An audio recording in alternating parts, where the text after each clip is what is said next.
I mean, I'll be honest. There's been a couple of times where I've tried not to follow I get it. the alone quarantine. I've tried, but big show today, man. Did you know 16.8 million Americans are unemployed right now?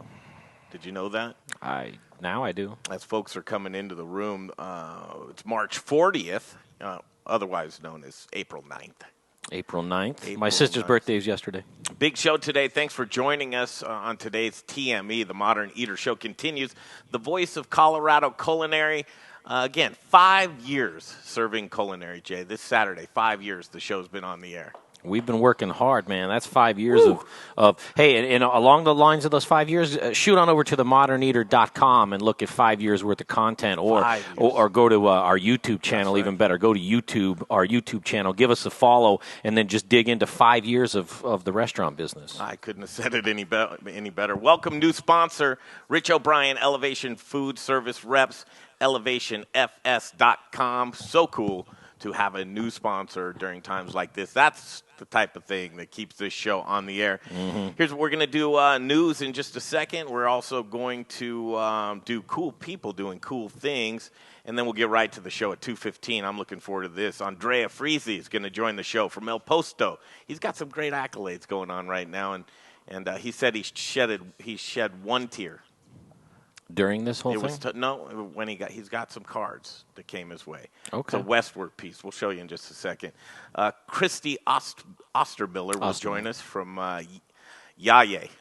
What do you think, Jay? Yaye Organics. Zeppelin Station. 3:15, Jared Leonard. He'll be in studio. Stone Soup Collective. We're going to talk about post-coronavirus and what it's going to look like when we open back up after May 11th. 4 p.m., Larry Herz from OCN Eats. 4:15, the Phillips boys, Preston and Connor Phillips from Grind Kitchen and Watering Hole are going to cook something up for us. And then 4:45, Dr. Baby Yoda, and then we'll play a flashback interview. What do you think? Sounds like a show. So much of it. It's a good show. In the meantime and in between time, let's do this. We like to play a little parody song, get us going. Mm-hmm. Parody get the juices flowing. Yep, a COVID parody song, and this is the time. If you liked anything you heard, share it with your friends. I'll be sharing it right now. Goes out to anyone. Grab your iPad. Coronavirus lockdown with their immediate family. This is the family lockdown boogie. We're stuck here in the house for the next 4 weeks or so, and we won't be going out because the government said no. Just my mother and my father and my sister and me and little Maisie too. So for the family sanity, can't you see what we must do? Hey Graham, yeah? Do you wanna move? I wanna move.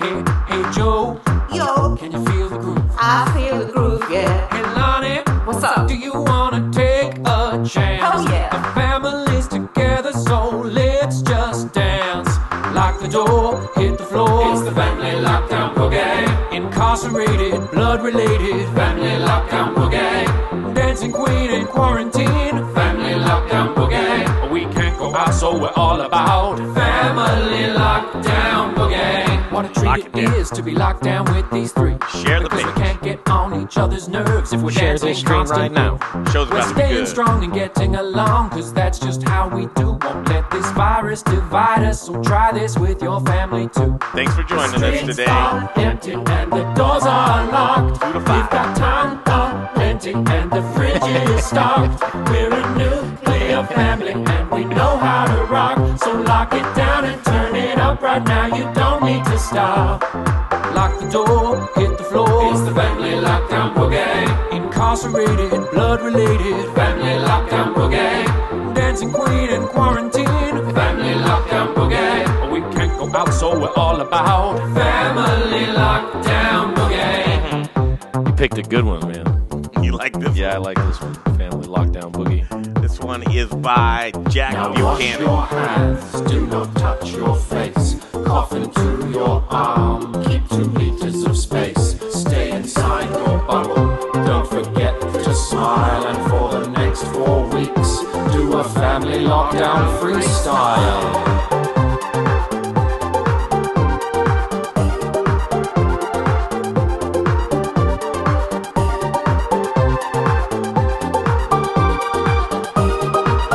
All right, who's joining the stream?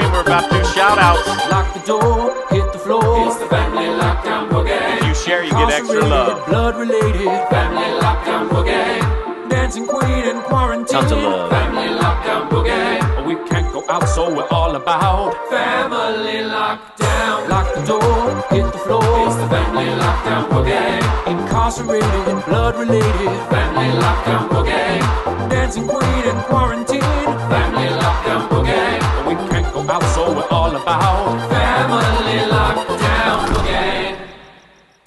Well, there you go. You think it's over? Oh, I thought it was. It is. Oh, okay. Then I'll put it back. Then I'll put it man. back. I'm just gonna put. We might revisit that one a little bit later. Yeah, that's one's fun. Brad Buchanan. I got all my sharing done. Did you get yours done? Not yet, man. Anthony Ocho joins the stream. Ochoa. Aaron Shepard. Ochoa. Oh, hey. Ochoa. I know I'm great with names. Aaron Shepard. How are you? Yeah, you are. Jerry Combs is watching. Adam Feinberg. Remember, if you're my friend, I can see that you're joining the stream. But if you want a shout out and you're watching this, hit us up on the Modern Eater stream. Big show today, and I will give shout-outs along with Jay all day long. So, Krissy, thanks for joining us. Dustin, Bria, a great show for you. Look at all the folks here today. These party people are ready to go.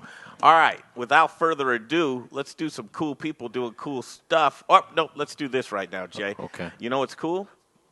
People howling at 8 p.m. Oh, did you do another one of those? Yeah, check this out, man. This is good.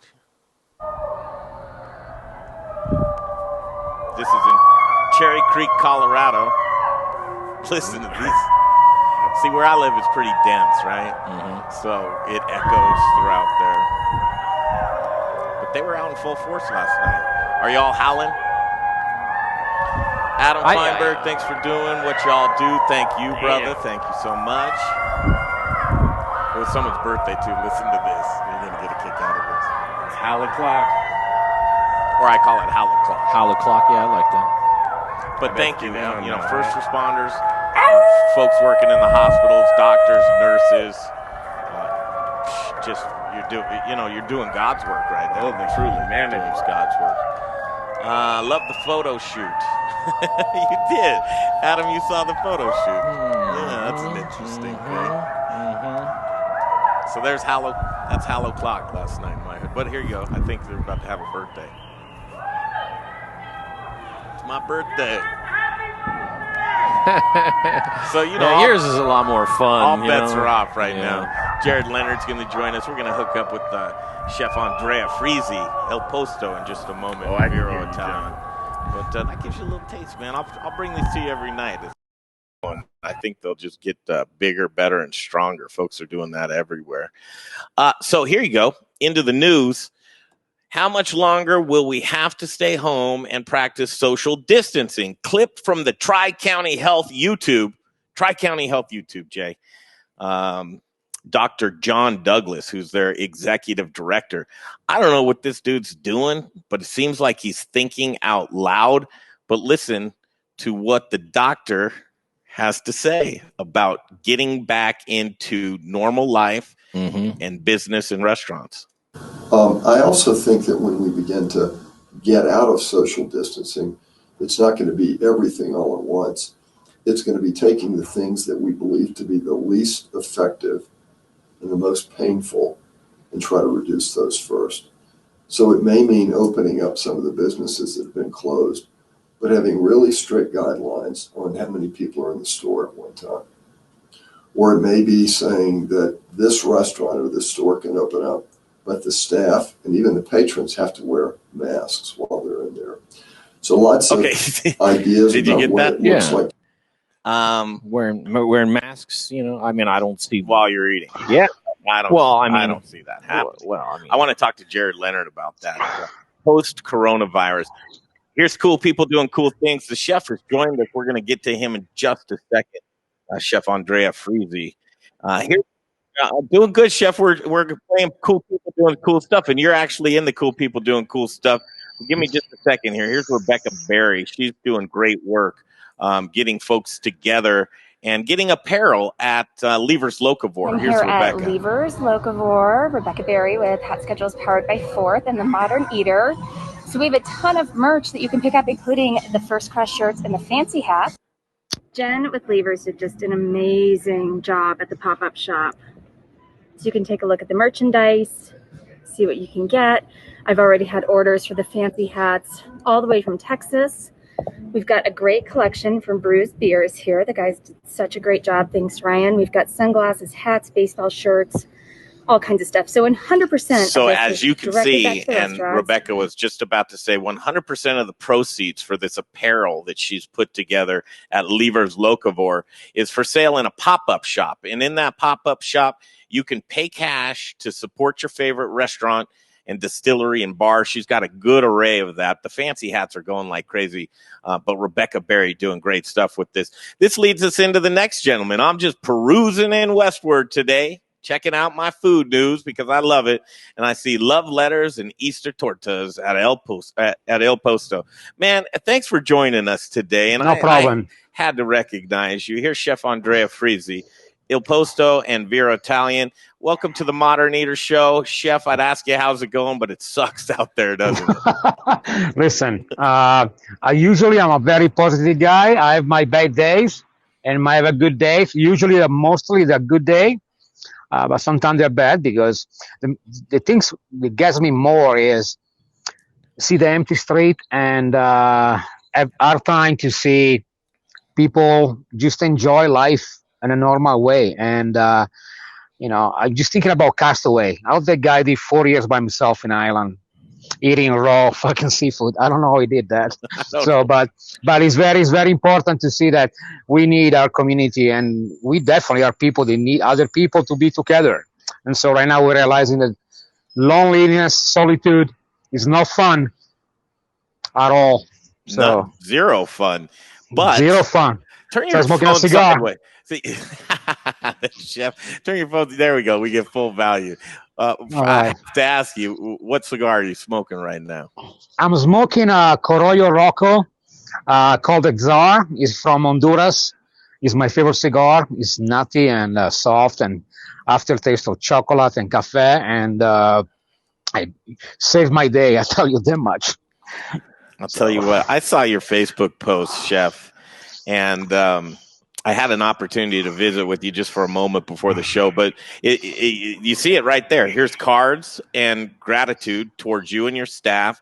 A little bit of cash in. I mean, it's not $1 million, but the thought that counts, right? I mean, that's always what it is. But talk about that as you start to. Someone came to you and said, "Hey, Chef, you got some cards here.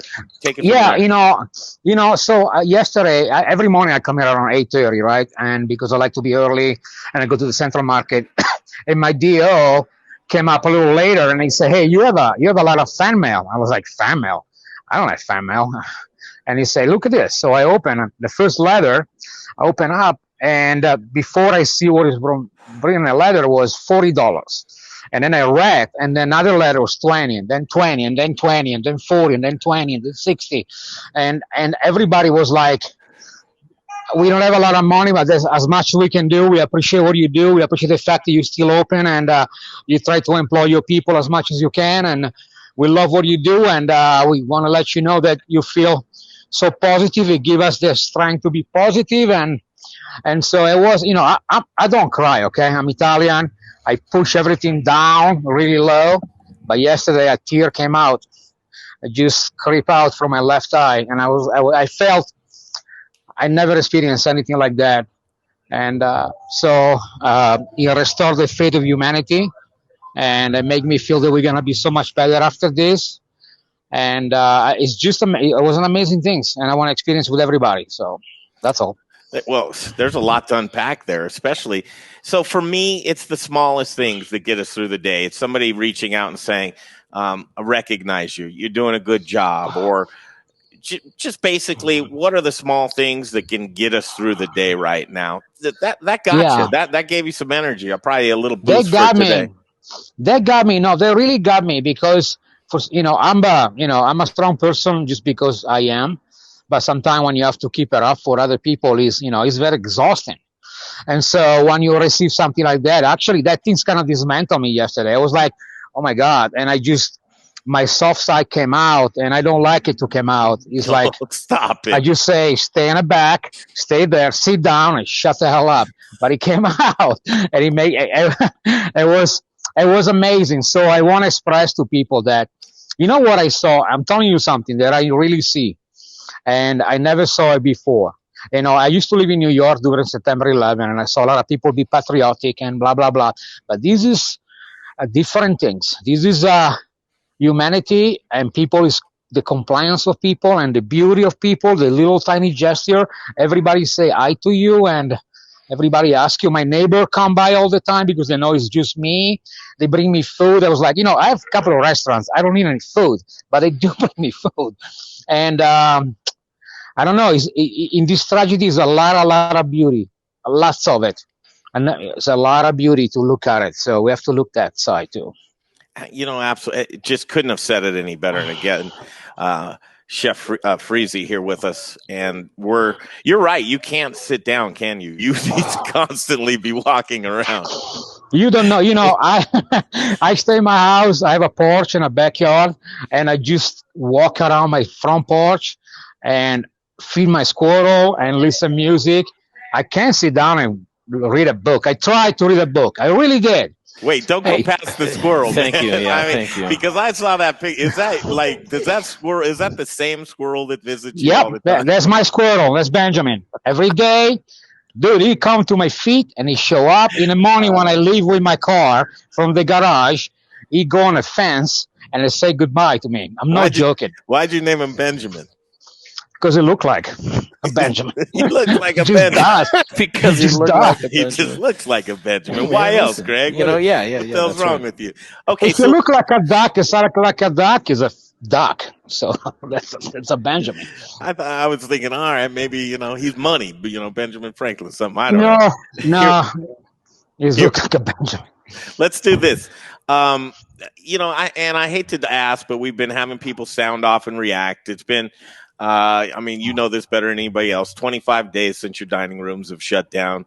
Out of 57, 34 days to go. Tell us your business pre-coronavirus, the amount of employees now in coronavirus, where you're at, and then we'll dig in and start doing some talking.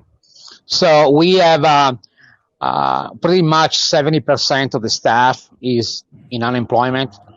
I have a skinny crew from everything from Vero, tenants, and El Posto. Clearly, we just pay. We get some business with the to go and wine at El Posto. $600 to $1,000 a day, sometime in a good day. Vero's doing okay. The fish market is doing. So depends on the day. We've been very creative. But we're trying to employ people. So when I run out of burrata, things like that, I call people back in to work again. We feed them. We told them if you need groceries, just come over and get whatever you need. But as much as I can do, I do as much as I can do. I wish I had a bunch of money so I can just pay everybody, but the reality is I don't. And it actually does affect me a lot. It makes me really sad and really angry because I would love to have ability to pay everybody from my pocket. And I do pay some people from my pocket here and there when they need something. We need to get, and it's tough. I do the best I can. I don't know what else to do. I'm limited, but whatever I can do, I'll do it. So amen, and God bless you. That you said that perfectly because as we go through the days and weeks here, people are figuring out how much money they have, how much money they owe, who they can pay as vendors, and it strikes me in restaurants. It's people doing business with people, friends doing business with friends, and post coronavirus. You'd like to go back and do the same thing. So how people are conducting themselves right now through communication and saying what they can do and supporting others, it goes a million miles right now. It really does. Oh, it really does. I remember. People are going to remember. I know some people cannot stay open. They decide to shut down and waiting the storm to pass. If you notice, I'm not a waiting kind of guy. I can't. But also, I believe that you need to be open a little bit for the community also because it gives people a little a little hope, because if everything will be closed down completely, listen, it's Russian in 1980. You go line in a grocery shop, Yep. you go home, you get a check from the government, maybe, and that is it. And it's a very, very, very sad life. Yeah, get And your so brown paper bag and go home. it's tough. But we create, these cocktails on a can. 3 days we have a new cocktail. This week we have a key lime pie cocktail that is the death of me. That and almond joy, right? My favorite dessert period is a key lime pie. Okay, Oh, so me my too. guy It's made gotta a be key lime. good. He's gotta be good. Oh, somebody on my birthday, he went to the grocery shop and he said, "Hey, I didn't find any, but I got you this gluten-free vegan key lime pie." And I was like, "You are an asshole." But and he's a doctor friend of mine. But I tasted because, and I promise you, even if I was by myself in an island, I will never fucking eat it. It was terrible. It was terrible. Graham cracker crust, or what kind of terrible crust was there? Oh, that's terrible. But it's all this is gonna make us better before we actually kill each other. Oh, It's for gonna make sure. us better. I say it on a daily basis, Chef. I say some of the most devastating, destructive fires leave behind the most fertile soil. And What's this? Yeah, that's nature does. and I believe that that's what we're going to see now. And bullshit is floating to the top, and people are showing their true colors. And Yep. I think there's, just like you said, humanity is showing some very interesting things right now. But for the most part, Chef, I'm seeing some really good things out of people. Ingenuity, pivoting, getting lean and mean, getting their business. If you're not learning 4 or 5 new skills right now during this downtime, you're just missing the boat. Oh, you do. And let me tell you, we actually are already restructuring the restaurant for one reopening, because we actually see a couple of new revenue streams that can happen. We see new potential. We see all these new things that we never thought about it before, because we were, we were status quo, doing okay. And now we are like, okay, we can actually do this, and people like that, and people want to experience this. And why we don't put our cocktails in a can in a liquor store, and we can take those money and put in a fund for the employee when there's some issues, some problems, things like that. We all see this, and we are creating and be proactive. It is the most important time of our life, no doubt. As we get lean and mean, what does getting lean and mean to you right now?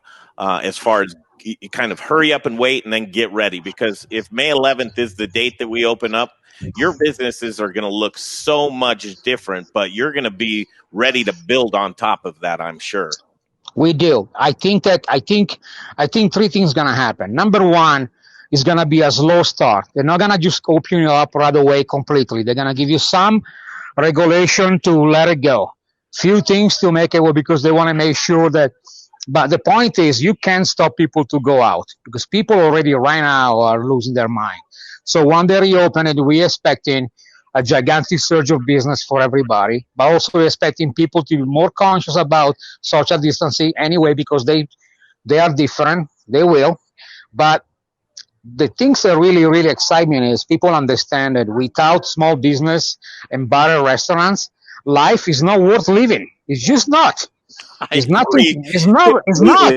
Like, you're my brother from another mother, man. We've had some heavy hitters on this. Probably one of my most favorite interviews that we've done in years. This is fantastic.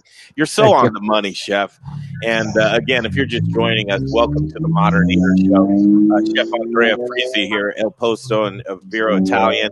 Let's continue that. Well, first of all, we're going to do a little cooking with you here shortly, right? We will. I gotta put my cigar on the side. Okay. And I'm gonna go there to my cigar later. That's a 2-hour cigar, so so you got some time left on that one. I usually have one a day, so 2 hours are packed. Sometimes I got 2. Sometimes I have 3. It depends how depressed I am. Or stressed out. What are you doing for your your stress and depression right now? Besides I gotta tell you this. I have something that I do every day. Last year I purchased a crappy little Chinese scooter. It's not a Vespa, okay? It's a ghetto one. But at night around 2 a.m., jump on it, put my helmet, and I drive around town when it's empty, listening to Supertramp, and then I just go. No. And I'm not joking, and it does put me to sleep after that. And you just go and look the city at, with the lights are on, but everybody's out, is home, and it's desertic. I saw a couple of coyotes and foxes, and I'm like, that's my thing. And during the day, I like to walk down to Conference Park, listening to music, and but it's still a lot of people out. I might say that some people they play soccer, and I don't think they should do so. I mean, let's just keep it together until we reopen. So it's better for everybody. Yeah. Some people can't do so. You can walk, you can go around, but stay away from each other. We got a killer soccer field by our studio kitchen off of 6th and Federal.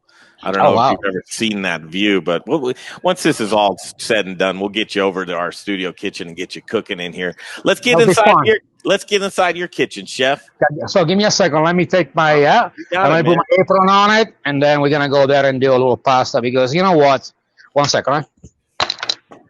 All right. While Chef's getting ready, I'm going to tell you about Jeff Rourke and A+ Beverage Solutions. He'll be on the show tomorrow, 720-272-3809. Get your tap lines cleaned out. $10 per tap. Jeff Rourke, family-owned and operated business, 720-272-3809. $10 per tap line, Jay, to get it all cleaned out. That's Jeff Rourke and A+ Beverage Solutions. Jared Leonard's going to join us at 3:15. And we're continuing right now with the chef. We're in the kitchen. You got the apron on. We're doing business. Yeah. So let's do this. Two things I noticed. People right now, they do not care about eating healthy.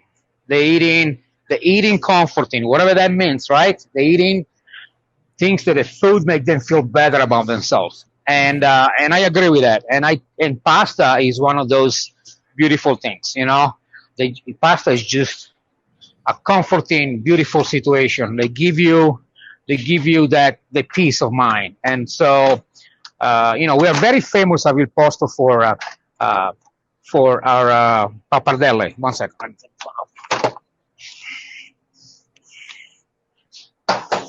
So there's a pappardelle with, if you see it right here, that's a mise en place, that's a ragu, tomato, oyster mushroom, parmigiano, tagliatelle, pappardelle. Everything is around here, garlic, olive oil. So the ragu is actually my mother ragu. My family had a salumeria in Milano for 40 years. And my mother was an amazing cook. And she made a ragu with pork, no beef whatsoever. And so what we do here, we do a pappardelle with a pork ragu, oyster mushroom, and Parmigiano, San Marzano tomato sauce. So right here, this is a pasta boiler. If you see the water, it's gonna boil up shortly. Secret: when you cook your pasta, make sure that your water has salt in it. If your water is just water, what happens is when you bite the noodle, you're gonna have a void of flavor. So the water needs to be salted. How much salt? Like in this case, is about 15 quarts. I will put like a half a cup of salt. Ooh, that much? Yeah, that much. Okay. So now, did you just taste the water? Yeah, I taste the water. That makes it salty enough. Nice. Every day, the first things I do before service when I come to a restaurant, I taste the water of the pasta here on Vero, because if it doesn't have the salt, it doesn't taste the same. So a few things we do. First of all, what I do, grapeseed oil, right? Grapeseed oil is best oil for cooking because it doesn't burn fast and doesn't oxidize fast. Then I do fresh garlic, not too much, tiny bit. It's gonna eat up real quick, okay? Real fast. A tiny bit of garlic, because I love garlic. Are you adding more later? Is that what it is? No. Pork ragu, you don't want to have a lot of garlic. If it was like just a tomato sauce with basil and maybe mozzarella, all right? But ragu, you don't want to compromise that. It's too much. Just a little bit is enough, and it works just fine. Heard, chef. So we're gonna do this now. So we want to make sure it doesn't fry too much. So now right now it's good. So we're going this ragu, Berkshire pork. Yeah. So it's ragu, so it's ground pork, San Marcello tomato, marjoram, touch of milk, of course. Okay. We're gonna read it very well. We're gonna add Ostermiller in the middle. Hey, We're gonna Chef, season it. Yes, a sir. little trick. If you look at your phone, there's a button that will show you to turn your camera around so it gets the front camera on there, and then maybe that'll do that. No, Right here. No. you see it. You're Hold it. asking for trouble. You ask right there. Hold it. I think I see it. Okay. Maybe. Hold it. I don't see it. Oh. I told you were asking for trouble, man. I told you. I mean, I know where you're coming from. Don't get me wrong. Shut my mouth, right? You know, and I want that too. But I actually, Hold on. He's Here, back. here He's you go. back. Are we back? Are we back? Okay. I apologize for that. I don't see the button, but It was on the screen. It's on the screen, but no problem. It's just you just all right. continue. I'll do this, right? Oh yeah, we want to see that. That's what we Okay, want. want to see that? We want to see that. Then we're gonna see this. Down a little lower, Chef. Sorry, brother. There you go, All my man. right. Then we're gonna see this. Pasta water is the secret. Wait, pasta water? Yeah, Not pasta water. No, pasta water, dude. Because all the starch is there. Look at that. That little salt, of course, right? So pasta water is your baby because stock will change the flavor. Okay, pasta water, just add the humidity enough to simmer it. Okay, now we're going to raise Hey, the Chef. temperature. Yes, sir. Listen, man. We're in love with you, but we can't see what you're cooking. Yeah, like that's just a little lower on the phone. your camera's just There a it little off. There There it now, is. get right there. That's what. All right. Okay. Sorry, dude. No, And I'm fucking Monday morning quarterback. Okay. All right. It's good. Water is boiling. Almost there. Pappardelle. 3 slips of it. Can you see it? Yes, sir. All right. So semolina, 00 flour, 1 part. Eggs, egg yolks, lots of it. We open it up. Are we good? I will see it. You're good. Perfect. Perfect. We're gonna go in. Okay. When you go in, always shake it before, so don't manipulate it with any tools. It's not necessary. All right. Lower it down for a second. Okay, we're gonna get a nice plate with this. Classic pasta plate. You wanted this. You don't want a flat plate for a pasta. You want this. It contains all the juice. It contains all the sauces and the heat because you want that. Okay. So gonna get my tweezer. Now everybody, I like tweezer. When I was a cook in the 90s, if you use one of these, they will probably kick you out. They call you names that you can't call right now, but they will call you that. They will call you that. So pasta water, almost there. How many of those do you crank out from scratch? A lot, like a lot. So, and this is other things is Parmigiano. You see it? Oh my God, do we? All right. Hold on 1 second. Julie, can you come here 1 second? I need you to take the camera and film me when I do this. Yes. I need an assistant so I can play it properly. Properly. 1 second. All right. So just hold it like that, and then hold it right there. Follow me like that. All right. Close to the plate. Down a little bit, Julie. Down a little bit, Julie. A little bit. Like this. That's good? Down a little There bit. we go. There you go. Whoop. Hold it. All right there. Okay. There we go.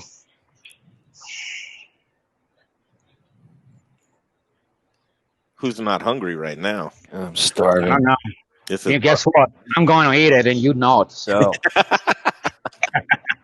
sorry, brother. Oh no, But it is. And then, of course, yeah, of course.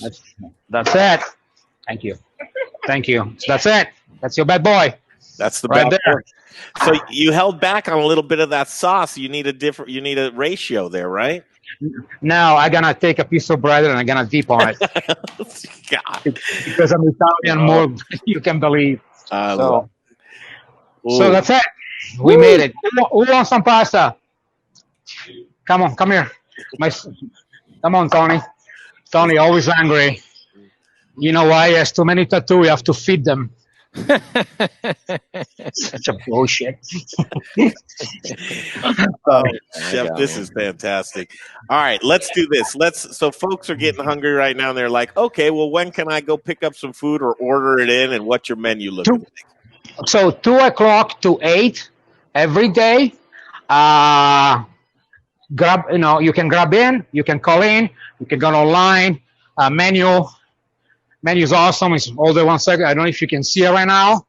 Can you see it? We can see it. Mm-hmm. Also, we give you kit to make risotto and fresh pasta. Oh, done. And then this weekend for Sunday, for Easter, we're doing. By the way, this is Julie, my sommelier, as my GM. What's up, guys? He doesn't look like a GM. Look like on a bike shop, but it's great. And so we do a Pasqualina torta. Pasqualina is a pasta brise. Pasta brise like it's like a savory pastry dough, but it's not like puff pastry. It's ricotta, spinach, and hard-boiled eggs. It's the centerpiece for any Italian Easter lunch, because in Italy we don't do brunch, we do lunch. Brunch is for these people, not for us. The same they use tweezers? Yeah, no, but I like brunch. I actually don't mind. But in Italy, they start to do brunch now because everybody wants to be so cosmopolitan. But lunch in Italy, breakfast is brunch in Italy, isn't it? We don't do brunch. We don't do breakfast. We don't eat eggs. We have a cappuccino and a croissant, and we go to work. And we go to, mostly. That's why they are so sick up there, because they smoke cigarettes a lot. That's true, actually. True story. But Pasqualina torta, so we have a bunch of orders already. I'm going to make it tomorrow and Saturday, pick up on Sunday, and that's it. What's the best way for folks to get a hold of you? Are you using the DoorDashes? Are you doing your own thing? Tell us what you got. We do DoorDash here. We do DoorDash at Vero. Here, we do Toast pickup. You go to Toast application where you can get a pickup there. But the best way is to call us. Call 303-394-0100, and we get your order delivered here, curbside, whatever you like. A lot of people like to come in because when they have an order, then they buy some wine. We have a great wine selection, really good pricing.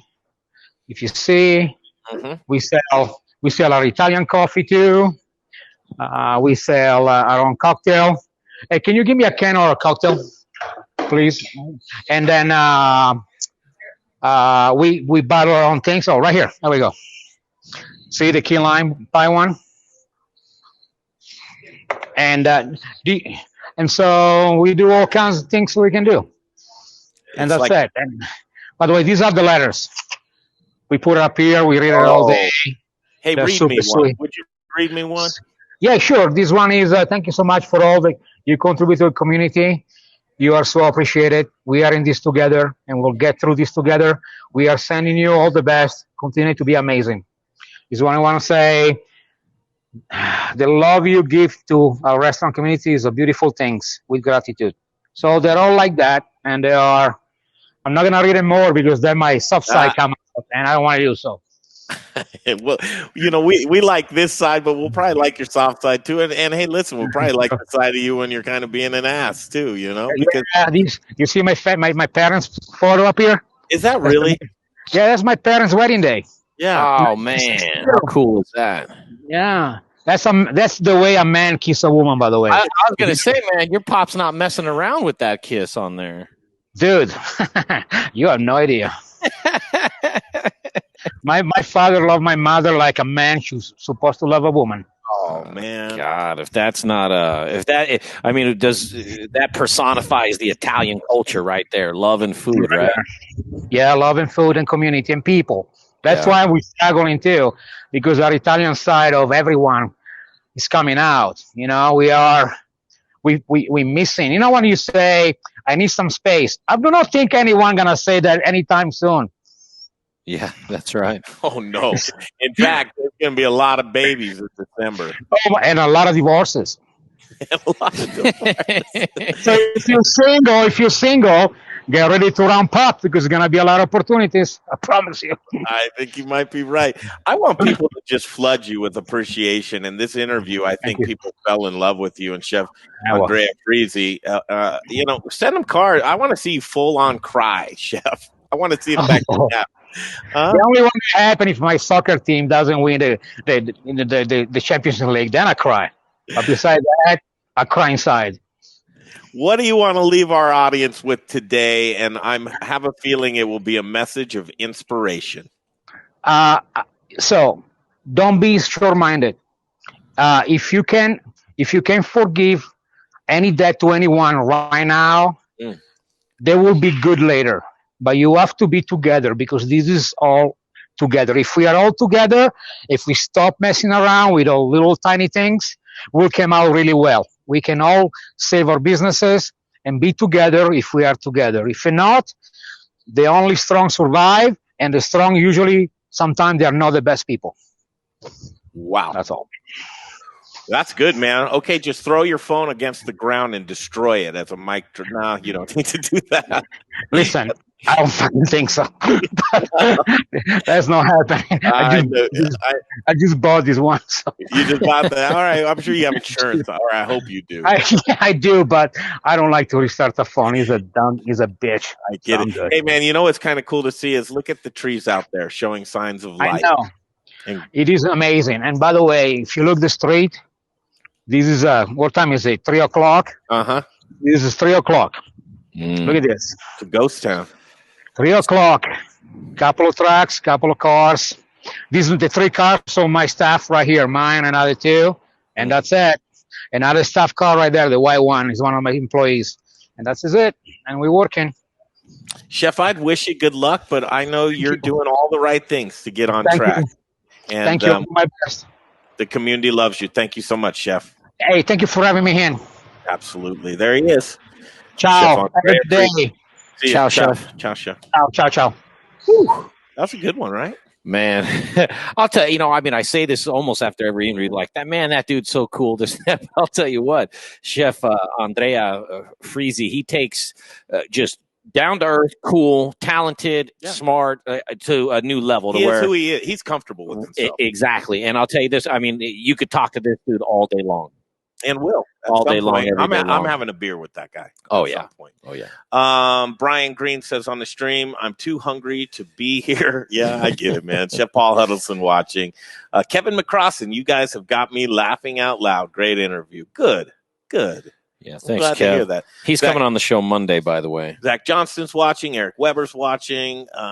Gordon's watching. Brian Freeman. Hello, Brian. Mark Whistler's watching. Wait till you hear what Mark Whistler's got in store. I think he might give us an update tomorrow. Chef Chito Ariola. Chito's watching the stream. Chef Preston Phillips, man, we're going to have you on at 4:15. Jen's watching the stream. A lot of great people tuned in today, and we couldn't thank you enough. TME continues, the Modern Eater Show. And that interview, you know who was brought to you by? Who? Powered by Hot Schedules by Fourth. I love it, man. And Rebecca Berry, again, we just sing the praises of Rebecca Berry. She's a great gal, but she's also offering her expertise when it comes to payroll, HR, insurance questions, any question that has to do with the business. They create a layer for you at Fourth, a layer of protection with all of their abundant and vast resources. Rebecca.berry at fourth.com. Rebecca.berry at fourth.com. If you have a question, email her. She'll get right back to you and let her be your spirit. Yeah, hold on. So I've got Rebecca.berry at gmail.com. That's wrong. That's wrong? Yeah. It's okay. Rebecca.berry at fourth.com. Is that okay? Yeah. I also have fourth.com that's up there, so that's the general website. The Voice of Colorado Culinary continues 5 years, Jay. Congratulations. Our partners, Jay Parker, Greg Hollenbach, Brian Freeman, and Little Rich Schneider, who's doing great work. A new sponsor signed on, Rich O'Brien, Elevation Food Service Reps, and elevationfs.com. Look them up. You're going to hear a lot from Rich in the coming days and months, and looking forward to it. I know it. Jared Leonard is en route. He's going to join us in studio, obviously physically distancing, and I can't wait to have this conversation. We're going to talk about post-coronavirus and dining and what dining rooms should look like. Some very interesting takes, and I'll probably play that clip from Dr. John Douglas, who's the executive director of Tri-County Health on YouTube.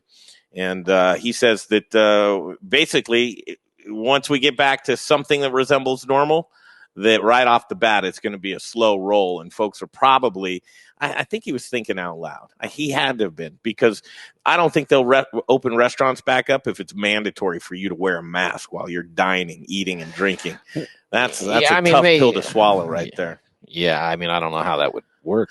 Yaye, we're waiting, standing by for Krissy Ostermiller from Yaye at Zeppelin Station. She decided to do a different turn, and we'll figure out what she's doing too. Larry Herz, he took us to school yesterday. OCN Eats. That's he's great at restaurant marketing. We'll check in with him. He's going to give us some tips and tricks today, how to bolster your business and get some activity and make sure that the fans that love you are staying connected with you. Dr. Baby Yoda, you know her. Dr. Sara Metz, she'll join us, and then we'll end the show with one of our abundant many years of interviews. And we'll just do a flashback interview for you, too. Anybody who wants a shout-out on the stream, you gotta say so. Shout out to Elevation for all of the Cambro donations. Ask Ryan at Brews about the stadium bag. That's Rebecca Berry from Fourth who tuned in. Hello, I see our next guest. Hi, how are you? This is Krissy Ostermiller and Yaye at Zeppelin Station. Did I say all that right, Krissy? You did. It's Ostermiller, but honestly, I care much more about my company name being pronounced right, so you got it. Ostermiller. I will never mess that up again. I probably will. Gosh, if I didn't know any better, I would think you're in Miami right now. What a beautiful. I know. I am lucky to live on a lake in Denver, so it has been the best quarantine spot. And my husband and I just moved here about a month and a half ago. Is that formerly known as the Breakers right there? No, it's called Aloha Beach. And across the lake, that used to be a strip club like 20, 30 years ago. So fun fact. Well, yeah, fun. What is it now? Some family owns it, and I think they just do family barbecues and such. I don't think anyone lives there, but they have donkeys, they have horses, they have llamas, they have like a big like rope swing, they have a huge slide. We haven't met them yet, but we'd like to. I mean, yes, and yes. That just sounds very intriguing. We wanted to have you on the show today, so you're in Zeppelin Station, is that right? Mm-hmm. Yeah, we are. Tell us about your business, and let's talk about. Tell me about your business pre-coronavirus. Yeah, so Yaye stands for "You Are What You Eat." YAYE. We really believe that food is medicine, and every single ingredient that we use on our menu is meant to heal you from the inside out. And we really just wanted to make plant-based eating more accessible to the general community, as opposed to just marketing toward the yogi crowd or, young vegan type people. We really wanted to target moms who care about what their kids eat and middle-aged men who are, whose metabolisms are slowing down. Hello. Hi.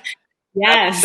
You're talking to me. Talk to me, baby. This is good. Yeah. So my husband is a middle-aged man who eats meat every single day. And after being together for 7 years, I'm still working on him, but he's down 30 pounds. His mental health is, in my estimation, much stronger than when I met him. And I think a lot of that has to do with all of the juices and smoothies I force feed him in the morning. Oh, this is good stuff. We're going to have a great conversation. Thanks for joining us. Oh, yeah. I got to show you my dog at some point, too. But I guess I should tell you a little bit more about Yaye. Yeah, for once, I just want to, because it struck me when you said you are what you eat, and we've heard that a million. And I'm sure you've heard this, too, but it's not the food in your life. It's the life in your food. Take that one with you. Hey, Krissy is Jay. You can't see me, but you like how he paused after that because he thought that was a mic drop comment. It was. He was waiting for Krissy to just be blown away. In your life. It's the life in your food. Oh, I get it. No, Right. I like it, Okay. and I'm just poking Jay's at had you. a lot of coffee. A lot of but Krissy, and I'll tell you this, and I apologize you can't see me, but trust me, I'm you're here. happy. As much as I love meat, and everything you just said really rings true for me, because I'm also a middle-aged man that has opened my eyes to the plant-based world a lot more so than let's just say 2 years ago, to where I actually make a conscious decision to consume more plant-based foods than I used to. Now, I still eat meat, and I can't get away from that. I'll be honest, but I love the gut healthy foods and the plant-based stuff, and it makes me feel better too. Back to Yaye. I'm glad to hear all that. Sorry. That's why We're just excited, I guess. So we'll let you continue with your business. Yes. So Yaye, we just opened on February 1st. I actually quit my job in advertising on January 17th. So I only had 2 weeks in between. And of course, I was working on Yaye prior to quitting my job. I was kind of playing both sides of the fence for a little while, but we just opened on February 1st, and we were only operating 6 weeks before the mandatory closure mandate for restaurants in Denver. So dang it. Yeah. I don't know whether to go congratulations or I'm sorry or what, but I'll tell you what, you'll come out on the other side, and you putting your full-time job down to do this, that separates the wantrepreneurs with the entrepreneurs, and you're right in there. So hang in there, and we want to do whatever we can to help support you too. So continue on. I keep interrupting. I'll stop. Oh, it's okay. I love tangents. So yeah, we are located in Zeppelin Station. We do organic everything, and we also do not use any refined sugar, no seed-based oils, no dairy, no animal products, of course. And we have some really delicious shit on our menu. So one thing is our raw chocolate pudding. It's primarily avocados, cacao, maple syrup. So everything is still really delicious. And our goal is to make it so that you would have no idea that everything is healthy. So we actually closed on March 16th for a couple weeks just because we're brand new, so we don't have a huge delivery business. And a lot of our business came from the tenants who live upstairs at Zeppelin Station. I think there's about 400 people, so that lunch crowd was our primary source of revenue for those 6 weeks. So I made the call to close down for a couple weeks while we built out our meal delivery program. That's actually what I've been wanting to do since before I opened a storefront, was offer 3- and 5-day meal programs where you can have juice, breakfast, lunch, dinner, and dessert delivered to your door and have those 3 or 5 days worth of meals. So we successfully launched the meal delivery program, and to be honest, the majority of people who signed up, we had about 25 families our first week. Many of them were my personal friends and family, and the feedback we got was super positive. But it was so much work to do all of the packaging and to try to source things right now, especially because we're all organic. And ultimately, my team didn't feel super safe being out in public. A lot of them take public transportation into work. So after receiving a lot of comments from my team just on the fact that, they'd prefer to stay home, and even though they were appreciative that I was trying to keep things going and try to maintain an income for them, I ultimately let them help me make the decision to close down. So now, Yaye is closed for both the cafe and meal delivery service. However, I'm working diligently just to come up with different revenue streams. I have a friend who owns a few grocery stores, so I'm working on some CPG products to launch in grocery stores. And then I'm also looking for a production kitchen to do the meal delivery business at a larger scale. So there's still so many opportunities to be had right now, even though my primary business is closed. Boom, right there, right? So pivoting, getting lean and mean, trying to figure out other revenue streams, basically just adapting to the climate in which you're in right now, but not losing sight on moving forward. So you were in your Zeppelin Station for a cup of coffee. I actually grew up with Kyle Zeppelin. We're old-time buddies for quite some time. When I was there last time when it was open, first thing he did was beeline right over there and get a juice. Yes, he is one of our biggest customers. Sometimes he'll eat at Yaye 3 times a day. Yeah. I'm not kidding. He'll come for a breakfast or like a smoothie in the morning. He'll come for lunch, and then I'll come for a dessert in the afternoon. So it's been really wonderful to work with him in the Zeppelin community. And it's just such a cool place to be affiliated with. Zeppelin's model is a lot different. I don't know if Kyle's told you this, and I think I'm allowed to tell people this, but all of the tenants at Zeppelin, or at least the food tenants, we pay Zeppelin a percentage of our revenue as our rent. So it really means that we're all in it together. The better we do, the better Zeppelin does. And they're really committed to our growth and success as much as we are. So for me, being a brand new business owner, it's been wonderful to be part of their community. And it also means that my rent or my lease is much lower risk than a lot of the larger restaurants who committed to tens of thousands of dollars a month that, they may or may not be paying their landlords right now. Well, you need that. I mean, and you're a startup too, all intents and purposes. So tell us about the menu a little bit. I'm hearing a lot of raw diet, raw juices, that type of thing. Have you ever heard of a guy? He's on YouTube. His name's Life Regenerator, Dan McDonald. I have not. Oh, you got to check that dude out. I think you really like that guy. And then what's the guy's name? Corona, his first name.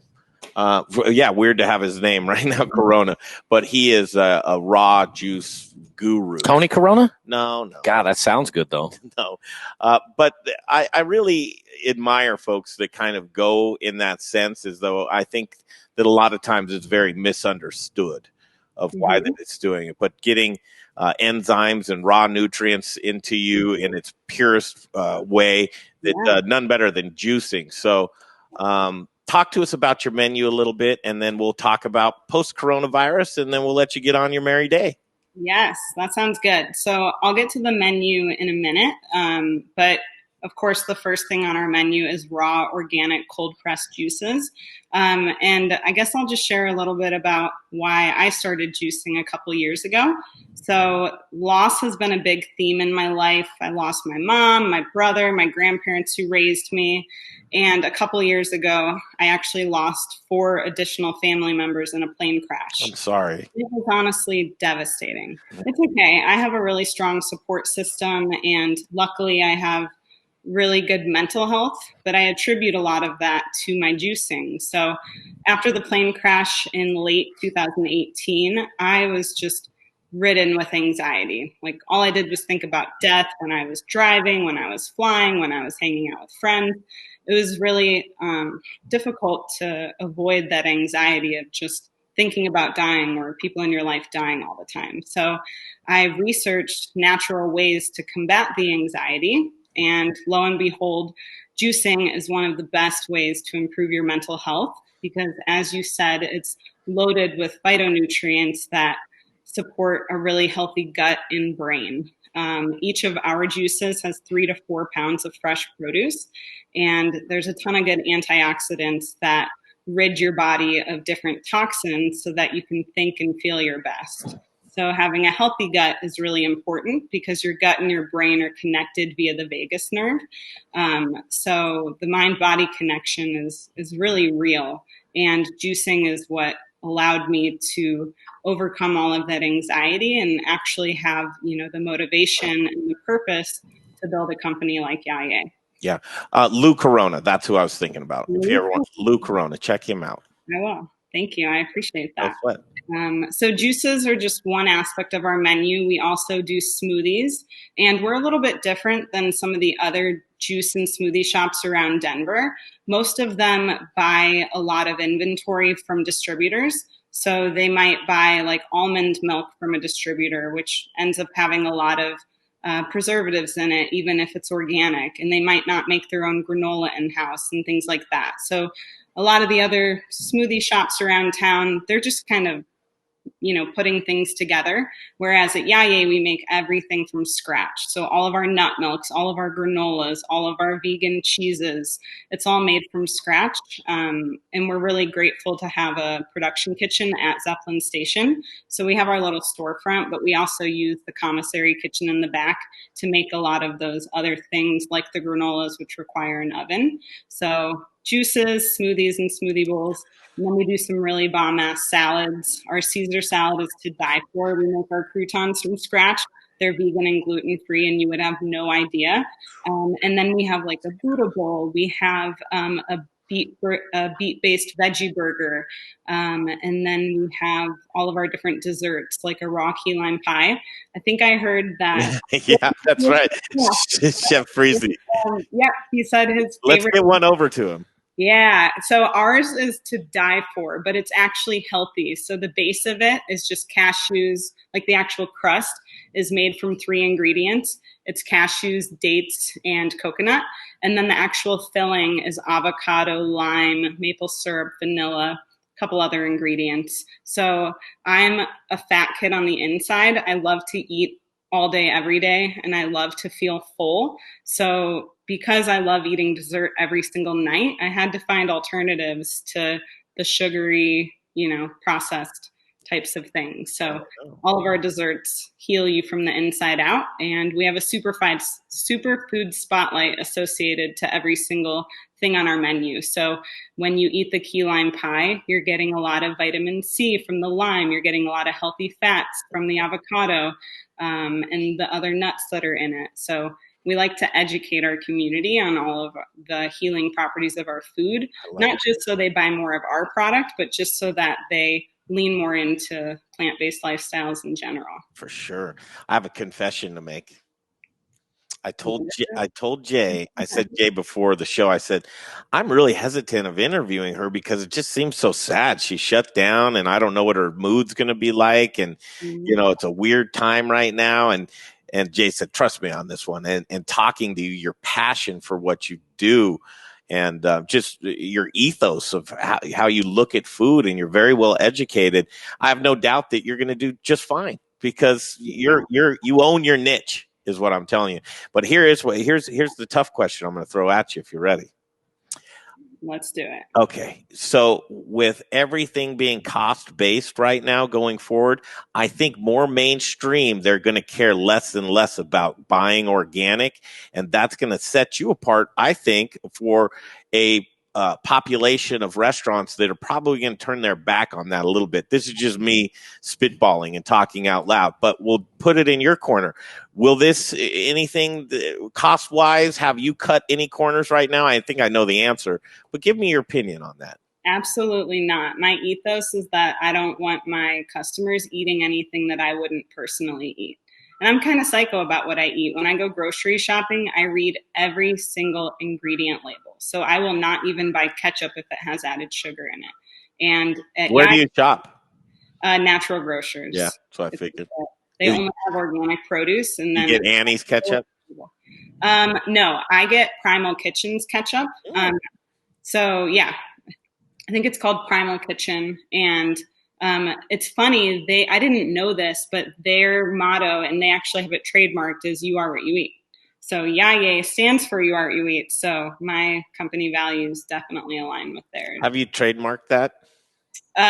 Not yet. So maybe let's cut this part out of the interview. Just yeah, freeze that one. Yeah.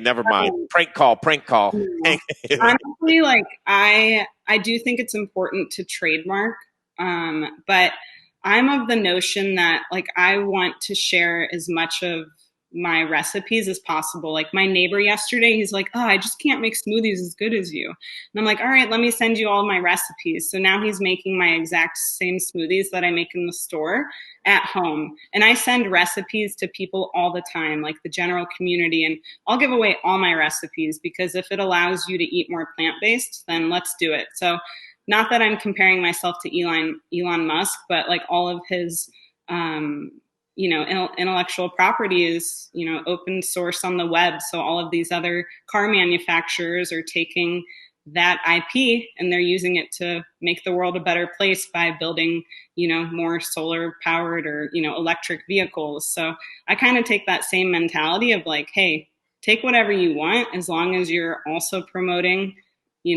plant-based lifestyles and a healthier community, then I'm all for it. High tides raise all ships. Mm-hmm. Very cool. Okay, last one for you. Last question, and then we'll talk about how people can help support you and your business. The celery craze in juicing celery in the morning. Yes. Riff on that for a second. All right. So that was all founded, or at least brought to the mainstream by a guy named Anthony Williams. He is considered to be the medical medium. And I believe in mediums because my brother, who passed away in 2011, he has talked to me through a medium before. So I honestly believe that Anthony Williams is a medical medium. And he has this belief that 16 ounces of celery juice every single morning on an empty stomach is what cures people of autoimmune diseases and all of these other types of diseases. So I believe it. Celery is super alkaline.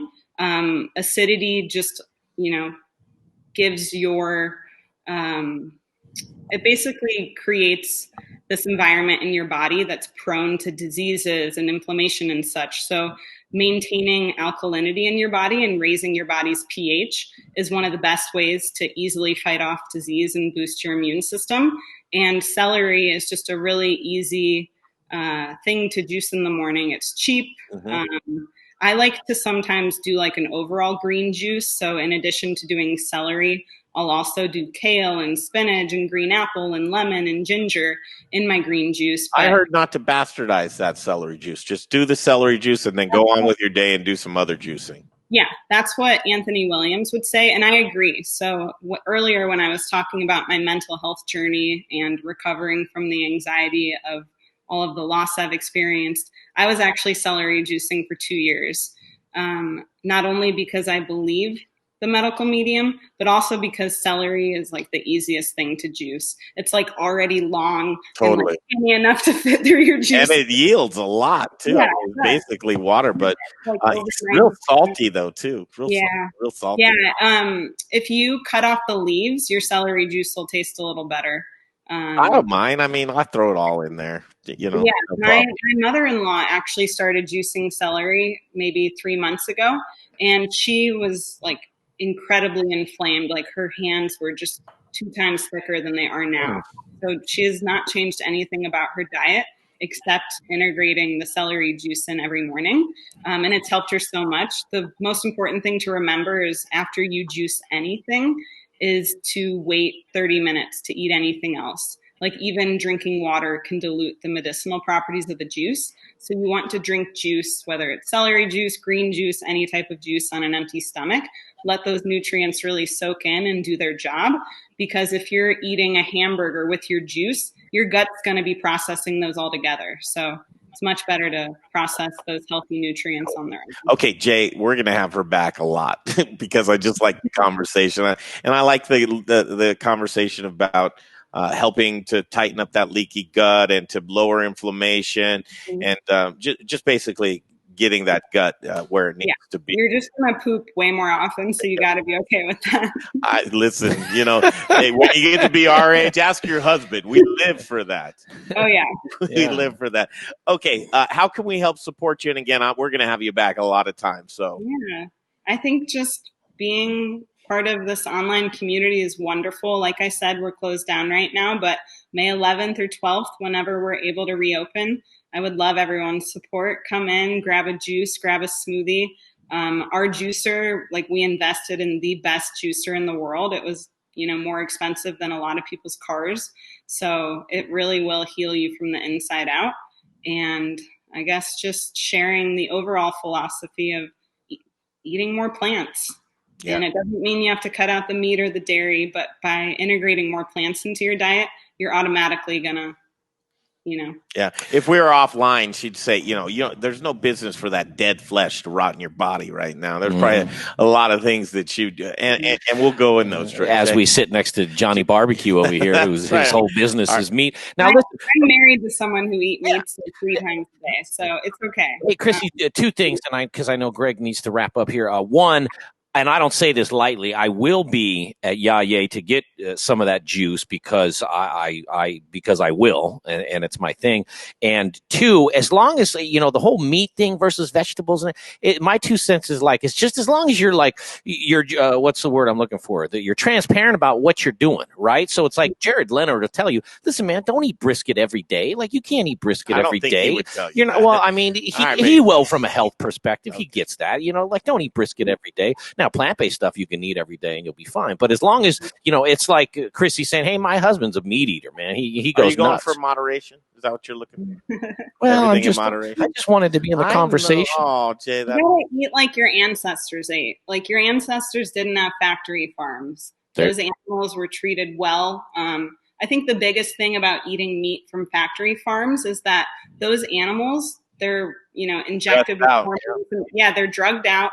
And they're really stressed. So like that cortisol gets locked into them when they're killed. So like you're eating stressed out meat when you eat meat from a factory farm. And that like energy is never, destroyed or created. Like there's only so much energy in the world and it is only transferred. So like when you eat a stressed out animal, that stressful energy is transferring into you. For sure. I totally believe that. I know it's a little. No. We're going to have some good conversations. Trust me on that one. But we have to thank you for your time now, though. And Christy Ostermiller? Oster. Is it Oster? Yep. I'll get it. And it's Yaye, which that's really what you want me to get right. Yes. All right. Thank you for your time today. You guys have a good one. All right, we'll see you down the road. Another good interview. What a great show today. Yeah, man, she's cool. Let me do this before we go to our next guest. Oh yeah, Spice Guy. Why not? Not only just a great businessman, but he kills it in the spice space. And Colorado's favorite spice company. I don't know. The world, baby. The world. Okay, we'll go with the world. The universe. That's where the spices come from, is everywhere around the world. Yeah. Restaurant chefs are, on the bench right now and turning into home cooks, and restaurants are, it's hurry up and wait and get ready. And that's what you need to do. Get your spices in order. I saw Brother Luck going through his spice cabinet. He took a lot of them home. Spice Guy hit him up, and right now online you can order. Just Google the Spice Guy and his kit. Here's one for you. Won't stay down box. The won't stay down box looks just like this. You won't stay down. Mm-hmm. And we can't stay down because we're in this together. The ultimate quarantine spice kit.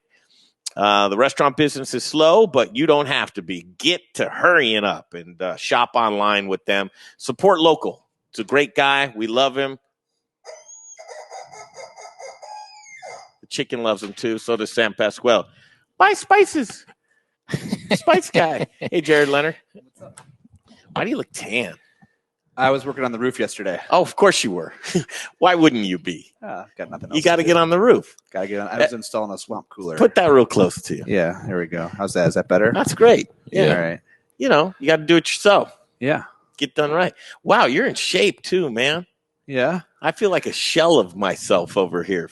4 hours a day broadcasting with Jay, just talking and letting our, here we are. We're letting ourselves go. Our hair. You're I'm a perfectly scumbag, groomed. man. I'm a scumbag right now. And who's cutting your hair? Will you cut my hair as pretty as yours is? I need those clippers because I've got some hair on my neck that needs to go, and I got to get trimmed up. You do it live on the show. We could do that. Buddy, would you shave your head? No, This charity? I thought about it. Really? Jared, he is beefcaked up, man. Where's the? I'm on one of those programs, So Are you really? What kind of program are you doing? Helix Mobile. They're not a sponsor. No, they're not. They're a hormone balancing company. So like as you get older, your hormones are way out of whack. Totally. Your testosterone, your estrogen, all your levels, and so you're a concierge doctor, man.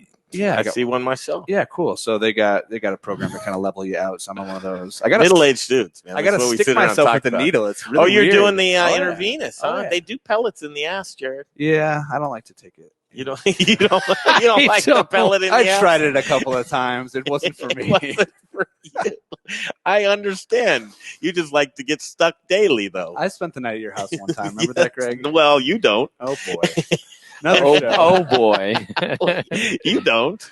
You don't remember. Friends, man. What are friends for? Good times. Just to razz on each other. Man, here we are. Stone Soup Collective. Mr. Jared Leonard. we just really respect this gentleman and truly you are a gentleman, a pillar of the community. You hail from Chicago. You know, we're hyper local.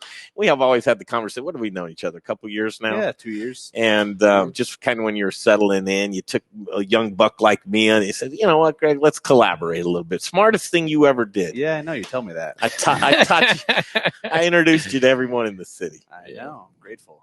No, I'm just Hashtag blessed. no, Yeah, Jared, what you should have said is like, yeah, man, I really appreciate what you've done for me, and wow, is the electricity in this place really powering those TVs in a good that's way? I learned you not know? to talk about that anymore. Oh, okay.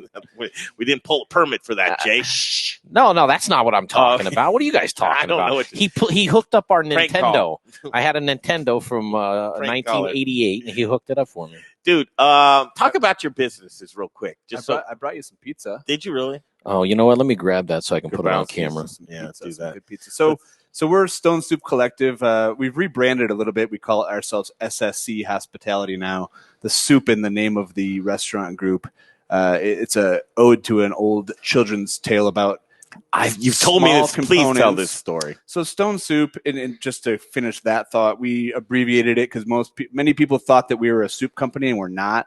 Nothing we do. I don't sell soup in any of my restaurants, but Stone Soup is an old tale about a village that is kind of tricked into making something great with a bunch of small components. So a traveler's coming through the village, and he asks for food, and everybody in the town says, "No, we can't share. What are you doing here? Get out of our town." And he says, "You know what? I want to teach you guys a lesson. I want to share soup with you guys. I want to make some stone soup for you." And the villagers are kind of intrigued, and he builds a fire, gets a pot, fills it with water, puts a stone in it, and he's boiling this water, and the villagers are kind of going, "What the heck is this guy doing?" And he says, they're all gathered around now because they're all interested. And he says, "This soup's going to be delicious, the best you've ever had, and I'm happy to share it with you, even though you wouldn't share with me, because I want to teach you guys about community. I want to teach you about sharing. It's very important to me." So they're all standing around. He says, "You know what? This soup's going to be great, but it'd be a little bit better with just a little bit of oregano. Does anybody here have some oregano they could pitch in?" The guy goes, "Yeah, I got some oregano." He goes and gets the oregano, and one by one he calls out ingredients. So this village of people that would not share with him is now they're all sharing these seemingly insignificant components to make something truly grand. So in our restaurant group, we all play very small parts. We have kind of a motley crew. We've got some people with pedigree now, but really how we started was me and my wife and a guy I met in the alley. His name's Omar. He works for me still. He's worked for me for 10 years. And we've always try to bring out the best in people because every person has a strength and every person has something they can contribute. And so whether you're trained at, through fancy culinary education, which is great, or whether you're just a hardworking person who's got a good soul, we can bring it into the group and use what you have to help us in creating great things. That's it. I mean, we're looking at that right now these days. Yeah. It's a big topic right now. It's coming together as a community, and I think, togetherness and teamwork and all of that was hot topic, and it makes you feel good. So I don't think it's ever not popular to talk about. But now you're seeing, are you really in it or are you not? And now it's like we've talked about this before. The true colors are coming out, and people who want to build things as a community and participate and be together. And that includes landlords, that includes food suppliers. We've got some food suppliers who have been really great working with us. We've got others who are watching for their back, which I understand. We've got some landlords that have been really good at participating and helping us through this. Others that have said, "Sorry, it's a math deal. This is what it is. Pay us."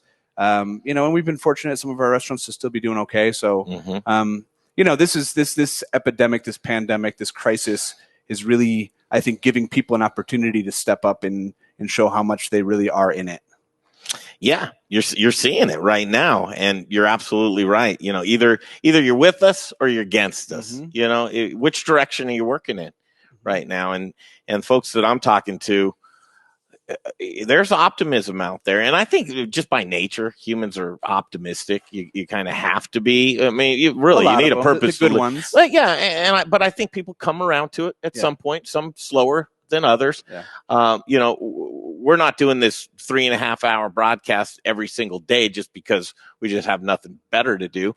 We're trying to keep the community connected here in the best way that we possibly can. And a lot of ideas, a lot of what we do in talk radio, or talk in general is opinion based. Mhm. I mean, that's what it's built on. And I think people, smarter minds prevail, but minds together. If you put yourself out on an island right now and you're alone, you can be the smartest person in the world with the best ideas in the world, but running solo, Yeah, it's tough. or isolating yourself, Yeah, it's tough. that's an interesting thing. So, pre-coronavirus, how was business?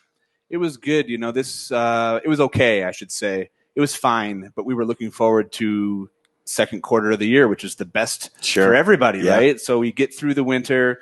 You know, fourth quarter of the year is always like ends up with holiday parties, and it's starting to slow down because of winter, but it's okay. And then Plant the seeds. in the right, first exactly. quarter. Yep. First quarter of the new year, it's always slow. It's, you know, there's weather, obviously. There's here in Colorado, people go up to the mountains on the weekends. So our restaurants that are downtown, like Grabowski's at the Source in Rhino, we see a dip in sales January, February. And then towards like the middle or end of February, like right as this whole thing started brewing, do you have some warmer days, 60 degrees? We've got a 50-person patio that faces the, you know, sunshine and mountains all day. And so people are starting to ask to sit out there. And then right as that was Kaboom. like, right as that like momentum was building, and like it's still, I wouldn't say my head spins every morning, but I do wake up every day going like, is this for real? Yeah, but do you lament? Do you lament? No, I'm excited.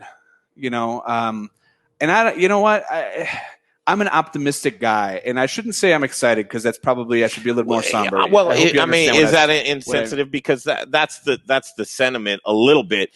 Is that okay? We should be very upset. Still, so I will say that. I will say anybody who's suffered loss or illness. I know people who have had the virus.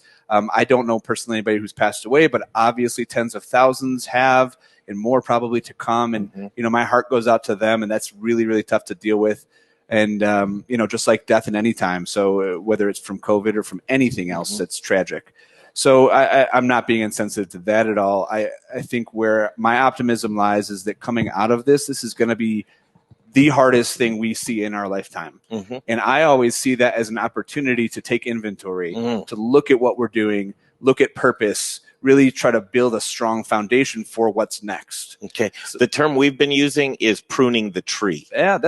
Yeah, that's good. You know, you got to get that trunk healthy, man, before you have all those branches out there that are working in different directions. I don't like that one because we had a miscarriage, and that's what the doctor told us, and I wanted to punch him in the face. Oh my goodness, the doctor! Well, there we go. Let's just open that can up here. Well, he did it in a nice way. He was very medically oriented, and he was just like, you know, this is just nature's way of pruning the tree. Yeah.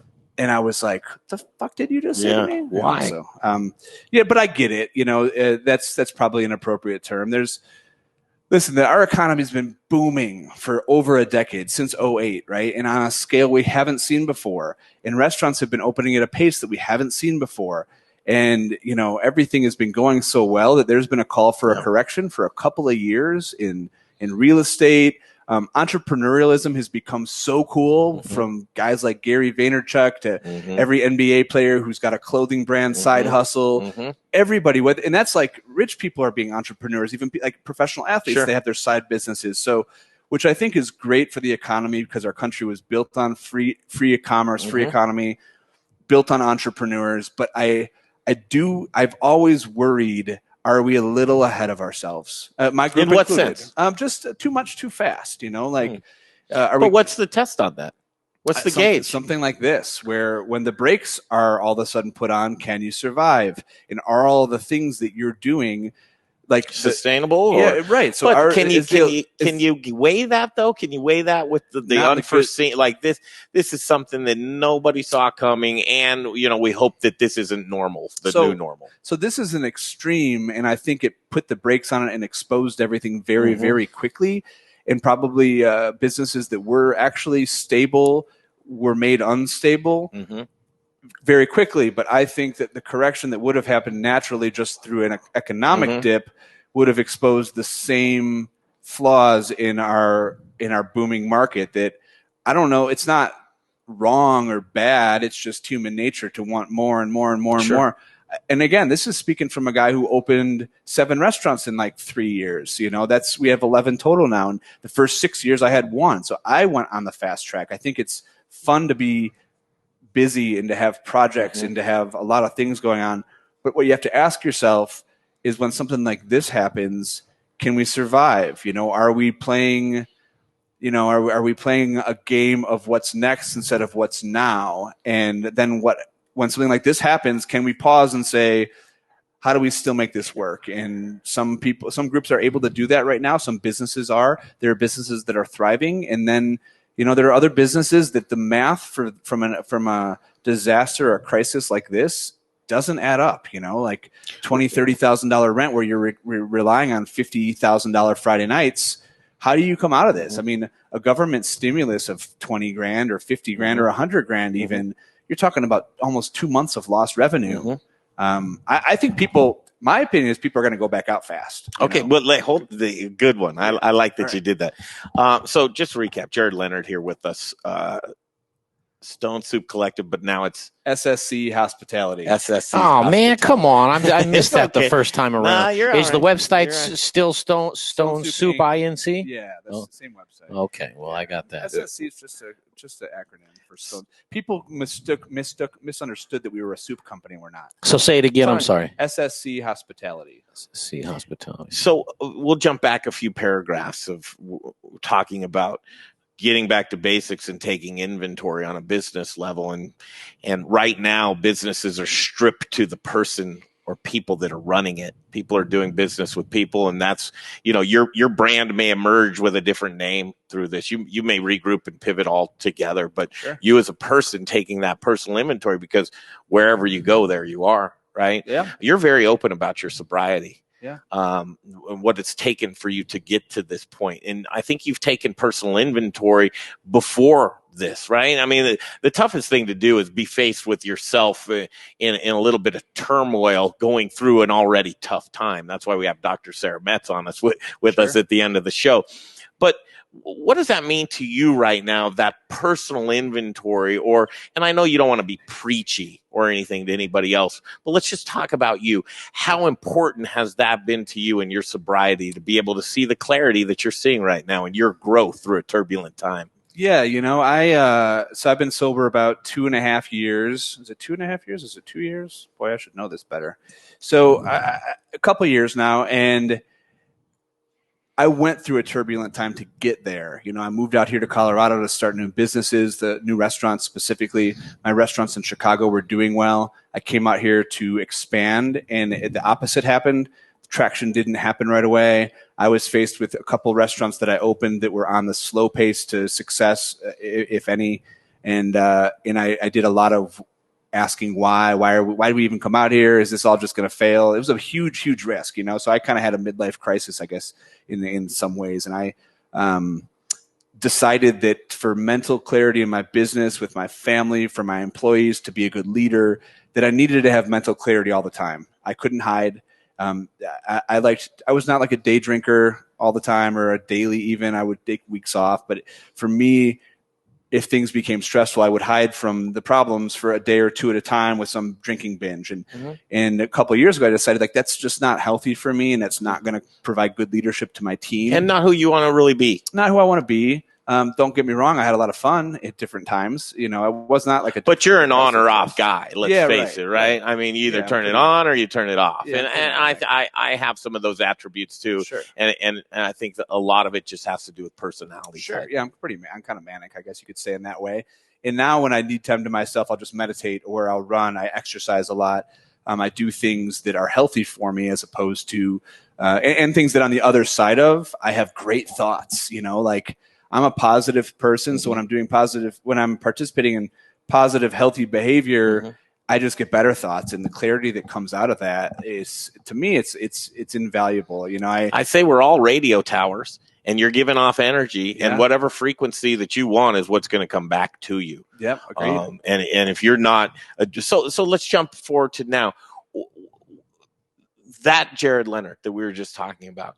How would that Jared Leonard be processing things, right? And this might be something that you hadn't thought about until now. I'd like to think that I might have gone into the dark for a minute, but typically in crisis like this, I would go there for a minute and I would come out, come out strong. And those are the times where I would also participate, like choose to not drink. Mm-hmm. Again, like you said, I don't want to be preachy, and I won't be, and everyone makes their own behavior choices, but I have reached out to some of my friends that I know struggle with or have the same behavior patterns and just said like, hey man, are you cool? Because I know it's funny to joke about drinking liters of whiskey for breakfast, but like you don't feel good afterwards. Nobody does. And you could make wrong decisions and maybe run your mouth on social media. Or just any, I mean, it happens, right? Yeah. Chef Justin Brunson on Facebook pops up and he's like, I need some hamburger stand in my life. Oh, yeah, you do, buddy. We're over there at Zeppelin still. We're trying to save jobs, giving people stuff to do. So we're serving hamburger stand and Bud Long takeout, pickup, delivery Monday through Saturday. So that's it. Today we did a fun thing where we do staff meal for people from the industry, and Zeppelin's participated or has organized that. This was our week, and Chef Dave Hadley made some delicious Indian food, from what I understand, that I have not had any of yet, but that was today. Did you catch any of his interview on the show? Man, no, we were. It was all one sentence. Yeah, he didn't take a breath for 30 minutes. Yeah, he interviewed himself. It was intense. That's man. Good. He's got a lot in him. He's got a lot of energy. It's fun to work with him because he's got that positive vibe that I like. That's like, he really does. He's probably maybe 10 years younger than me, and I see a lot of myself in him at that exact same age. And I always tell people I'm like a little kid on Christmas, like every day though, and Dave has a lot of that in him. And I'm hoping I can, just having him as part of our team and working with him, guiding him through some of the things that I went through early in my career to just use that energy in good ways that are, business building and constructive and all of those good things, and just kind of be help be a guide to him because he's got a lot of energy, a lot of talent. It's great to have on the team. Okay, let's dig in. So I think we all know that here it is, and I think you know the number. So this is day 25 out of 57 since dining rooms have been shut down. This is the 4th week that we're in right now, and we have 34 more days to go. A lot of time. You talked about stopping, putting the brakes on, right? Seemingly and I'll just use the gym analogy. It's easy not to go to the gym. Mm-hmm. It's hard going to the gym, especially when you put the brakes on and then you say to yourself, I need to drag my dead ass to the gym where I'm at right now, just wanting to get going again. What are some things with your expertise or what you're just seeing overall? And again, this is the conversation that we're having. So, I know you don't want to get preachy, but let's have that conversation of things that you're identifying. This is why people are tuning into the stream daily, is to have a collection of ideas. Pick and choose whatever you want from what Jared's going to say. But getting going again, what should folks realize about their business right now that these will be the thing? Is it going to be getting the food back in your place? Should you have 2 or 3 proteins and 10 vegetables, or what should your dining rooms look like? And that's the conversation that we're going to get into here, Jared. Okay. Yeah. So, I mean, it's tough because every model is so different. So I would say simplicity, like do what you're good at, is a great theme to go off of. And we've always done that because my restaurants are small. We're self-funded. We're independent, totally independent, we don't have a bunch of cooks in the kitchen.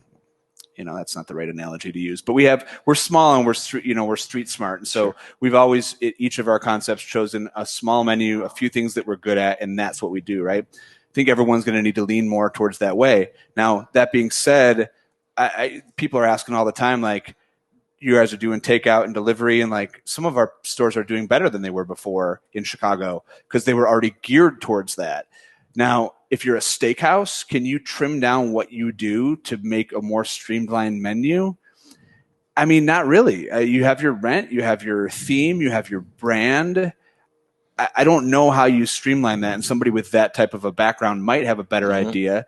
But I'm sure that there are things like we were talking today at a team meeting about the things we could do more in-house. Like I install washers and dryers in my restaurants, and we wash our own linens. Like I always thought that was normal. Why wouldn't you? A washer and dryer is $600. You know how much a linen service is? Hundreds of dollars a month, $400 or $500 a month sometimes. And you can buy just to be clear, this is identifying how you can get lean. And so some of these things don't seem like they would make a difference, but I'm telling you, because my one restaurant, Grabowski's Pizzeria, we got 120 seats, including our patio. And so it's the large for our group.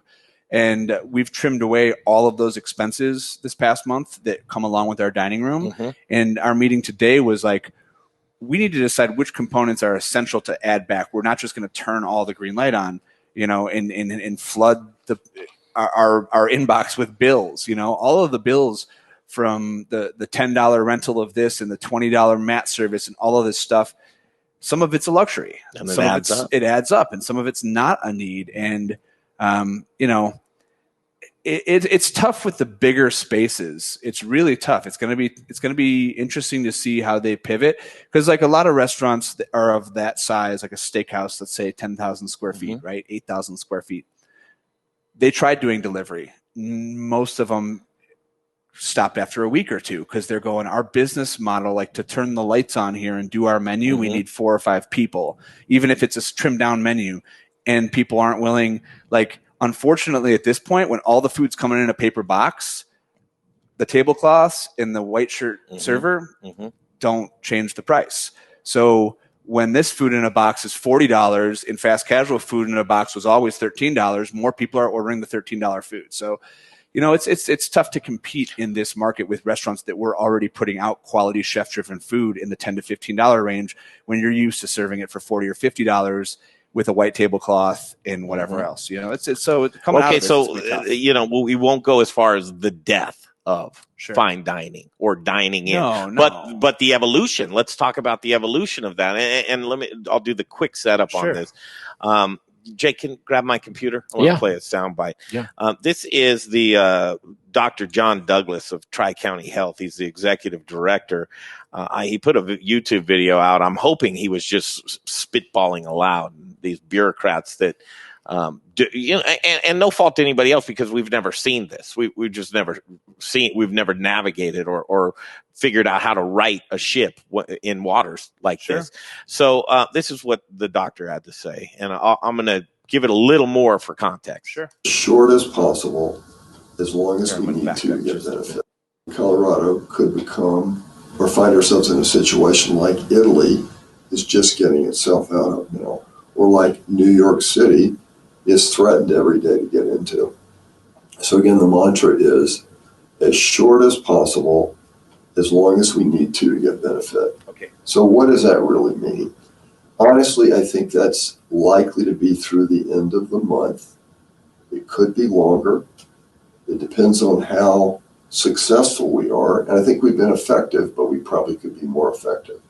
I also think that when we begin to get out of social distancing, it's not going to be everything all at once. It's going to be taking the things that we believe to be the least effective and the most painful and try to reduce those first. So it may mean opening up some of the businesses that have been closed, but having really strict guidelines on how many people are in the store at one time. Or it may be saying that this restaurant or this store can open up, but the staff and even the patrons have to wear masks while they're in there. What'd you hear? I hear some medical advice from... Did you hear the end of that? Yeah, with the masks. I hear an opinion. It's tough because I'm not a doctor, and I have changed But let's just go to business-wise. Yeah. Do you think anybody that's any thinking individual would actually give the green light to restaurants and operators to operate under those types of restrictions? That's setting yourself up for failure right off the bat. No one wants to see people who in restaurants wearing masks, like your server wearing a mask. Like if the server should be wearing a mask, I don't think we should be out again yet, is my opinion.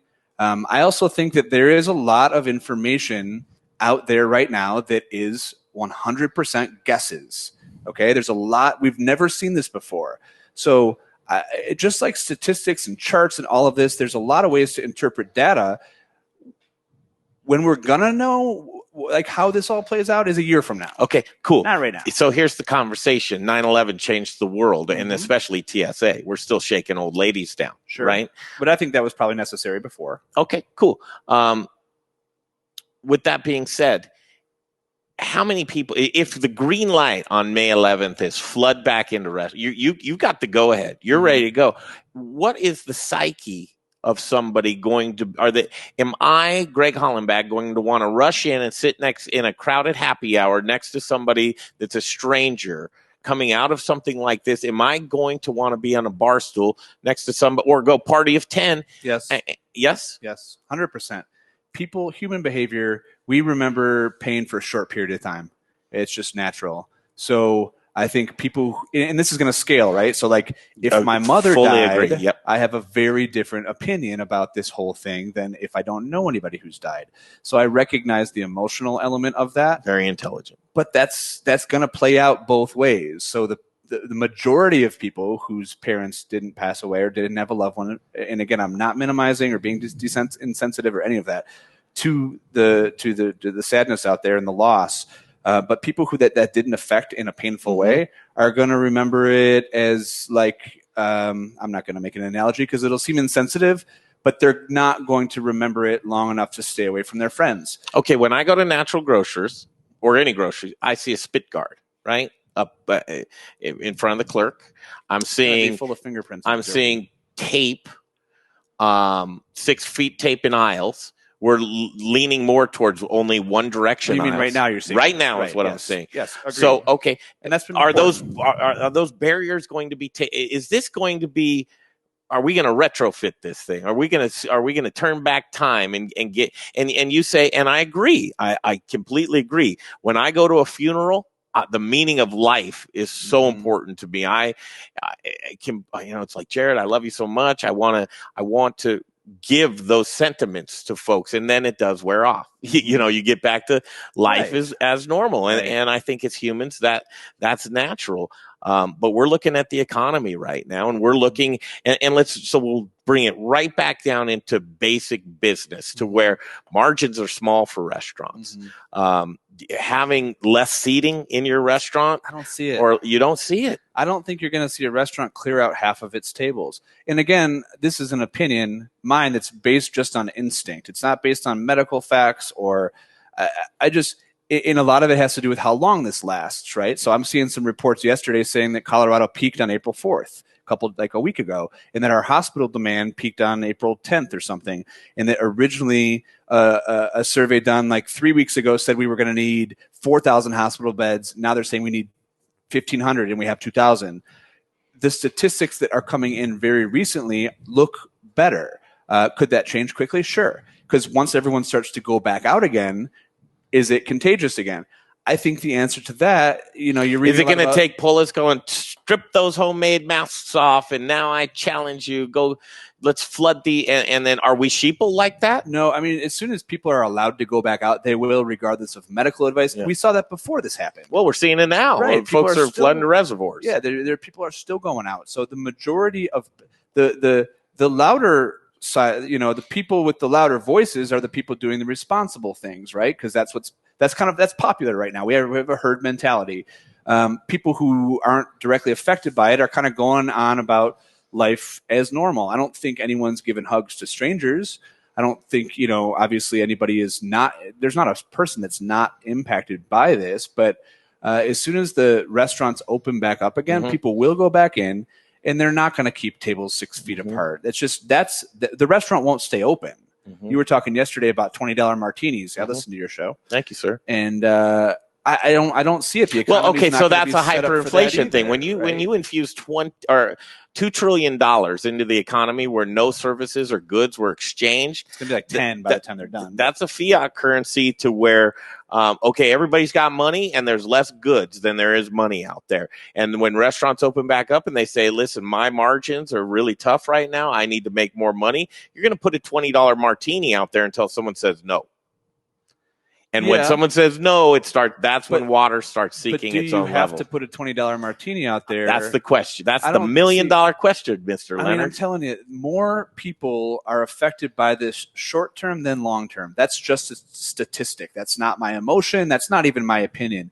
More people are affected by this in the very short term than they are long term. Long term meaning somebody personally who's passed away. That's an ultimate. That's something that lasts forever. So that's long term. The people that are affected by this short term are people that right now aren't working but will get jobs back.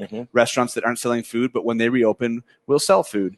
This is certainly going to change everything, and people will have a memory of it. But do I think that a guy is not going to go to, a guy or girl, whoever, is not going to go to a sporting event of a team that they love because 6 months prior they had to stay at home for 6 weeks? No. They're going to go to the sporting event. I don't think enough people... Because when we look, and again, I could eat my words on this. This is just an instinct. This is just an opinion.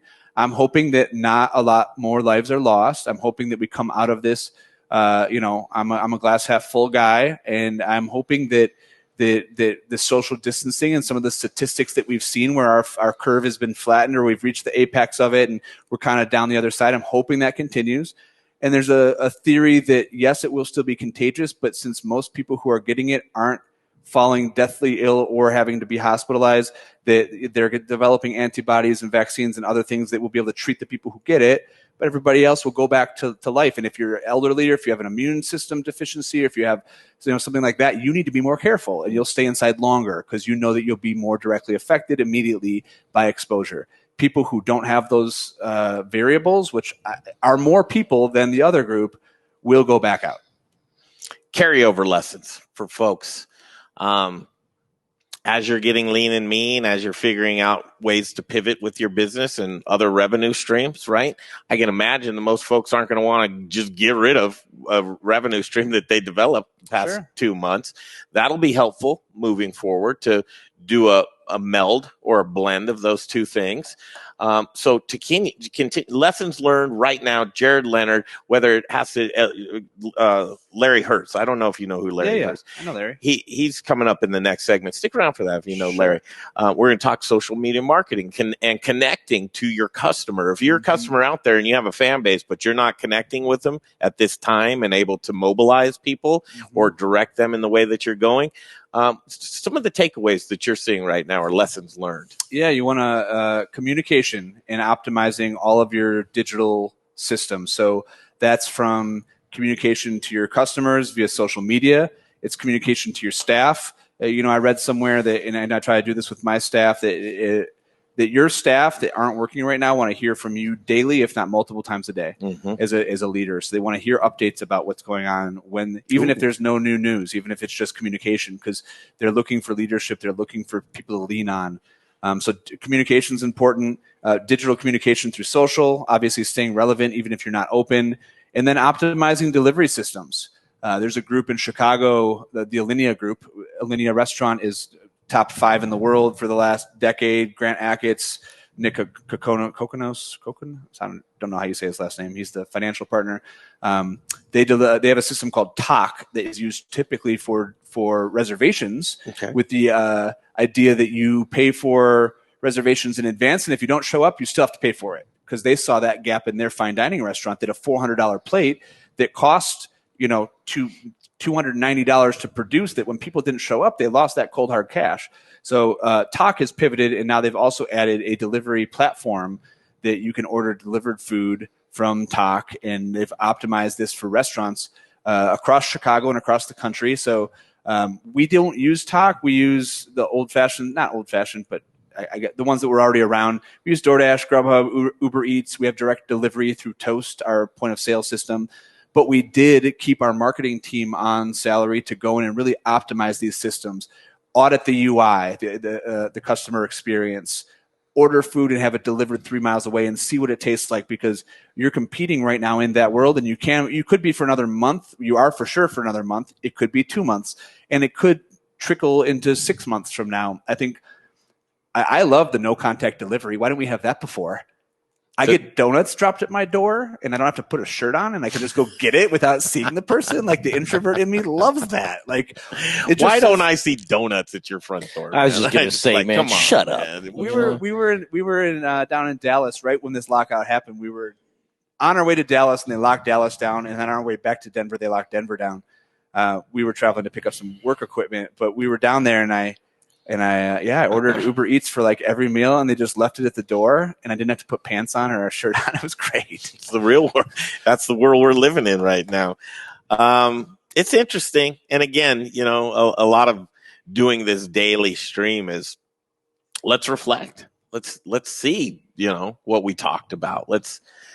Hopefully we can sit back, a year from now and back to kind of just taking a deep breath and sitting on a patio and sharing an iced tea together and going, wow, look at that. It was a bumpy ride. It was a roller coaster, but look where we are now. Look what we got out of that. Yeah, I mean, that's everything, right? Tough times could really bring character out. And I think that it's I think it happens in a lot of different ways. This particular event happened to the whole world at once, and that's what makes it so unique, so powerful. And I hope we can come through the other side with good lessons learned, good character built, and stronger people. Are you howling at night? Oh, yeah. Up in Evergreen, man. In Evergreen, our little mountain town, the whole town is howling. Really? Oh, it's great. Here's my neighborhood. Make a video of that, would you? And get it to me so we can play it. Yeah? Okay. Yeah. That's great. Standing by for Larry Herz. Right? I mean,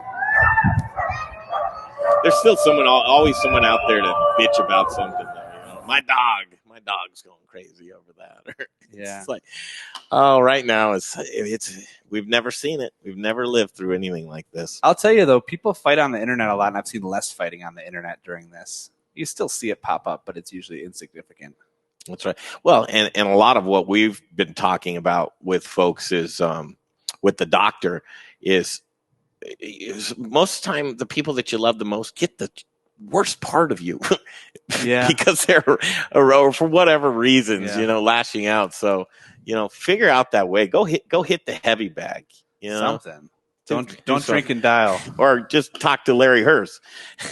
There's that guy right there. Yeah, hey. What's happening? Is this actually working? Is this thing on? This is it, man. Don't jinx it, Larry. No technical difficulties? Doesn't get any better than this, man. This is high quality stuff right here. When you got old guys in technology, it's just never a good combination. Never a good combo. Guess who's here with us? Jared Leonard. Dude, hi, Jared. How are you, buddy? Good. How you doing, Larry? Like a year ago, is it a year already that we had lunch? Yeah, we had pizza over at Milk Market. Yeah, me, you, and Jason. Yeah, I remember. Fresh pizza. Yeah. And I haven't seen you since. It's been too long. Some people retain your services, some don't. And that's the way that life works out all the time. I'm always on the other side of don't retain my services. So I get those types of things. But Jared's one of these guys, he goes out there and gets it, right? Goes out and gets what? He goes out and gets what needs to be done. He's a hustler. I don't understand how you have restaurants here in Chicago, flip concepts, go get equipment, build restaurants, drive around with your kids. And somehow he's still fit, right? Isn't that guy ripped? I'm not Take your shirt off, Jared. Hey. Not a chance. I'm not built for that. Yes, you are. But all right, we got 15 minutes with you, and we're all going to hang out. You don't mind, do you, Larry? No. Am I allowed to eat pizza now? Yes, you are. Go get some pizza. Larry, here's the thing. Yesterday, you took us to school on our social media, which is fine, but I have to tell you, we've been real busy, and that's kind of the sentiment for a lot of people. And you're a no excuses kind of guy, right? No. No excuses. What road did you want to lead us down today? Did you want to do the marketing on the Facebook and Instagram, or did you have a curveball to throw us? Well, we could go down a lot of things, a lot of topics. But starting right there with what you were talking about just now, the busy don't have time for. They have scheduling apps. You've heard of them? I have, but okay, you just go, and then I'll go ahead. I mean, I'm probably the only influencer who doesn't use a scheduling app. I feel like it's an art form for me. Like, I like to feel it, and I don't even know, guys probably don't even know this. So I post now 3 times a day on OCN Eats. Okay. Once on OCN Drinks. On my personal page, maybe once a week. I don't care about my personal page. And then Denver Now once a day. And could I plan ahead? Yes. But it's like, I want to feel like this is what I feel like this day. And this is the food I want to share. This is the drink. Or this is something that somebody asked me for.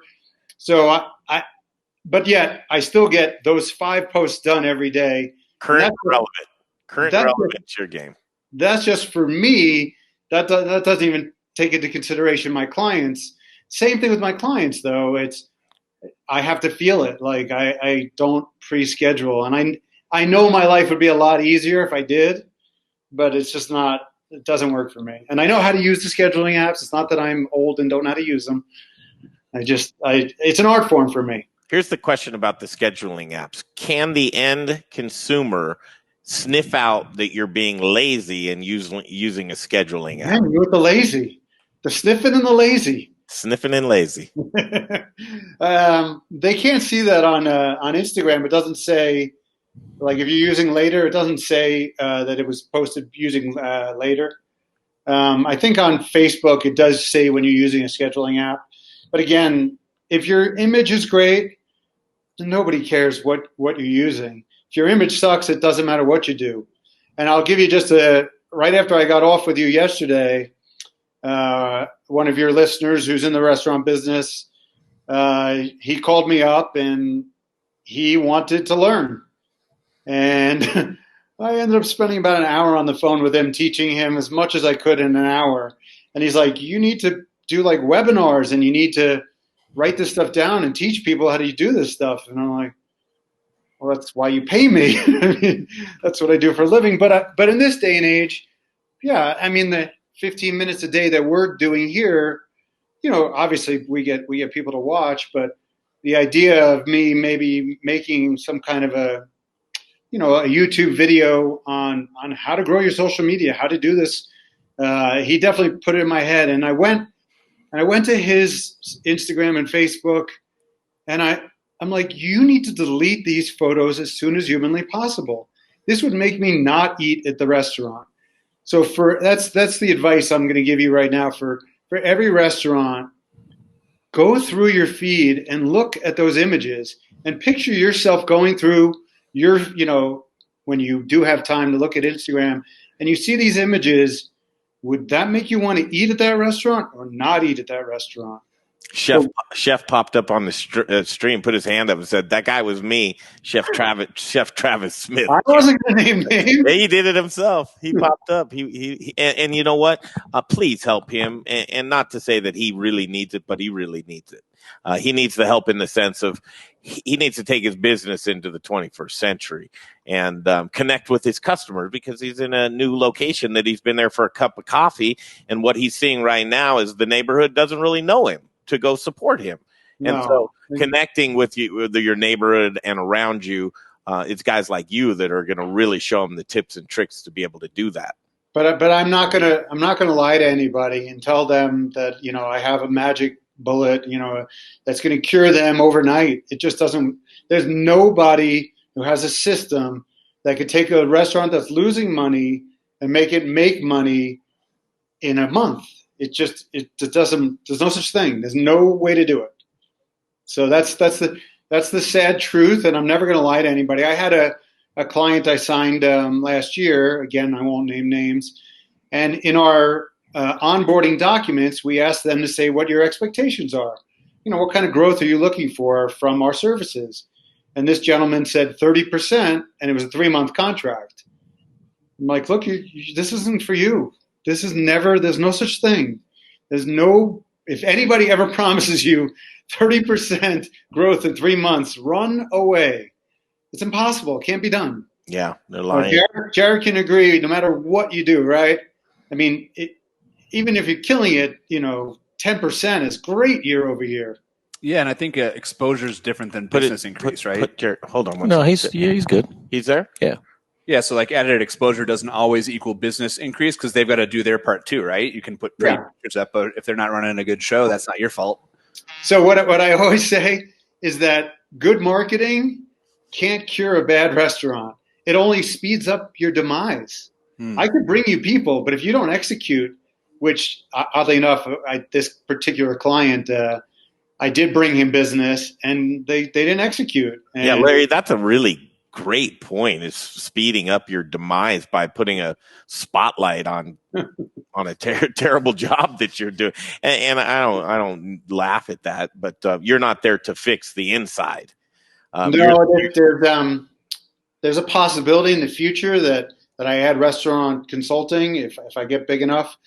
Because look, there are not too many people out there who've got 29 years experience, who've worked at the largest and busiest restaurant in the world. I was the opening general manager of Fuddruckers in New York City at 23 years old. I know Jared's got a hell of a history and past, but he's still in the business, who's now on this side and now knows this side of the business too, the marketing side of the business. So just a really unique position that I'm in to help people, and I'm not going to sign people who I can't help. So we have to lead by example, right? Like yesterday. So Larry, you're on here with us. I have to ask you, you're talking about interesting pictures and that kind of thing. You're in the most boring room I've ever seen right now. And you're a middle-aged dude in a boring room. And like, shouldn't you be leading by example, showing interesting things? Talk to me about that backdrop that you're working with there, Larry. You want folks to hear? I didn't want people to get jealous of what my backdrop really is. What is it? Hold on. Here we go. Oh, there's where you should be right now, out there. I just thought, I don't know. I thought that would make people. Oh, is that your house? Where are you? Yeah, I like that laugh. You know what that laugh means is, yes, this is my house. That's what it means. No, it's not my house. Oh, okay. I was like, yeah, it's my fortress. No big deal. It's the secret bunker. Yes. Who keeps texting you? Jay, I think. Jay, did I just text you? I don't think so. Hey, put that camera down a little bit so we can see. Yesterday, we were talking about what percentage of your revenue should you put towards marketing? Just recap that. Well, it'll be interesting to talk about with Jared as well, because I'm sure he's heard these same numbers that I've heard my whole career. About 4% is the industry average, but I don't know anybody who really spends 4%. I have a tough enough time convincing restaurants to spend 1%. Is that having somebody on your payroll too that you do market, or you have in-house marketing? Does that include that in your 4%? Absolutely. So you might spend more than that then. Jay. Yeah, I've got two guys that are on full-time salary that manage all of our social. And when we did our audit, when we first had the shutdown, we're going over like, are we going to save all these jobs? That was like the first one. I'm like, give them a raise. We're going to double what they're doing. Because right now that's the only voice you have. Yeah. Is your digital voice. So if you were to guess percentage wise. I don't know. I'm not good at I don't do a lot of like spreadsheets and planning and all of that. I'm a very instinctive from the hip kind of guy. So I don't even know what our percentage is. But I kind of do it as one-off because we have two in-house guys that are full-time, and then Devour Power is our Insta. They manage all of our Insta stuff. So my in-house guys are just managing like online presence, website audits, ordering platforms, marketing material, all of those things, because there's so much of that out there. And then a different company who specializes in social that's just contracted to do social for all 5 concepts. So I don't know what the percentage is, but we don't, we do CTA ads now. We market more than we did before, but I think you should check that number. You should track that, that is sometime. I don't like all those numbers. You don't like numbers? I don't like numbers at all. Jared, don't you get a P&L at the end of the month that says what percentage you spent on marketing? For the one for Grabowski's, I do, because we've got an accounting team there. But for all of my other restaurants, we're much looser than that. That's right. I know the cash business, man. People, dude, no such thing as a cash business anymore. Dude from Chicago, man. No cash business, but I don't know. We don't. You get me in a room to look at reports for an hour, and I'm gonna be asleep. So somebody probably knows. Maybe Sara knows what our. I got some guy waving at me. He needs your help too. That's Chef Preston Phillips at Grind Kitchen and Watering Hole. How's it going? It's going good. We're finishing up an interview here, Chef. You just hang tight. We're with Larry Herz. You take notes, okay? He's the marketing guy, and joining us every single day at 4 p.m. Larry Herz. And I look into the things you're doing. It's great to see. I can't wait until your show comes back, Larry. It just blows me away. It's so cool. It looks so much fun. And let's plug that a little bit, because people. I think it would be really neat for people as they're sitting at home and they're missing people and missing eating out at restaurants. Yeah. If you go to YouTube, the name of the channel is OCN. That stands for Our Community Now. And we have 2 shows on there, Restaurants Near Me, which I think I have 6 episodes on, and just the high quality. You'll be like, oh my God, I want to eat there. I want to eat there. And then the other show, which you showed my promo for, is Restaurant Tours. And there's about 30 episodes of that show on there. And I enjoy watching them myself, even just, I'm like, oh, restaurants, eating out. And I can't wait to start doing that again. So it's the only shows I know of in the metro area that showcase local Denver restaurants. And then also, let's make sure I get the dining guide out today. Grind is not on the dining guide. and neither are any of Jared's restaurants, just FYI. Yet. So they need to go to local.oceaneats.com and put their restaurants in as a free dining guide, and we promote the heck out of it using all our social media here, and it's free to be on.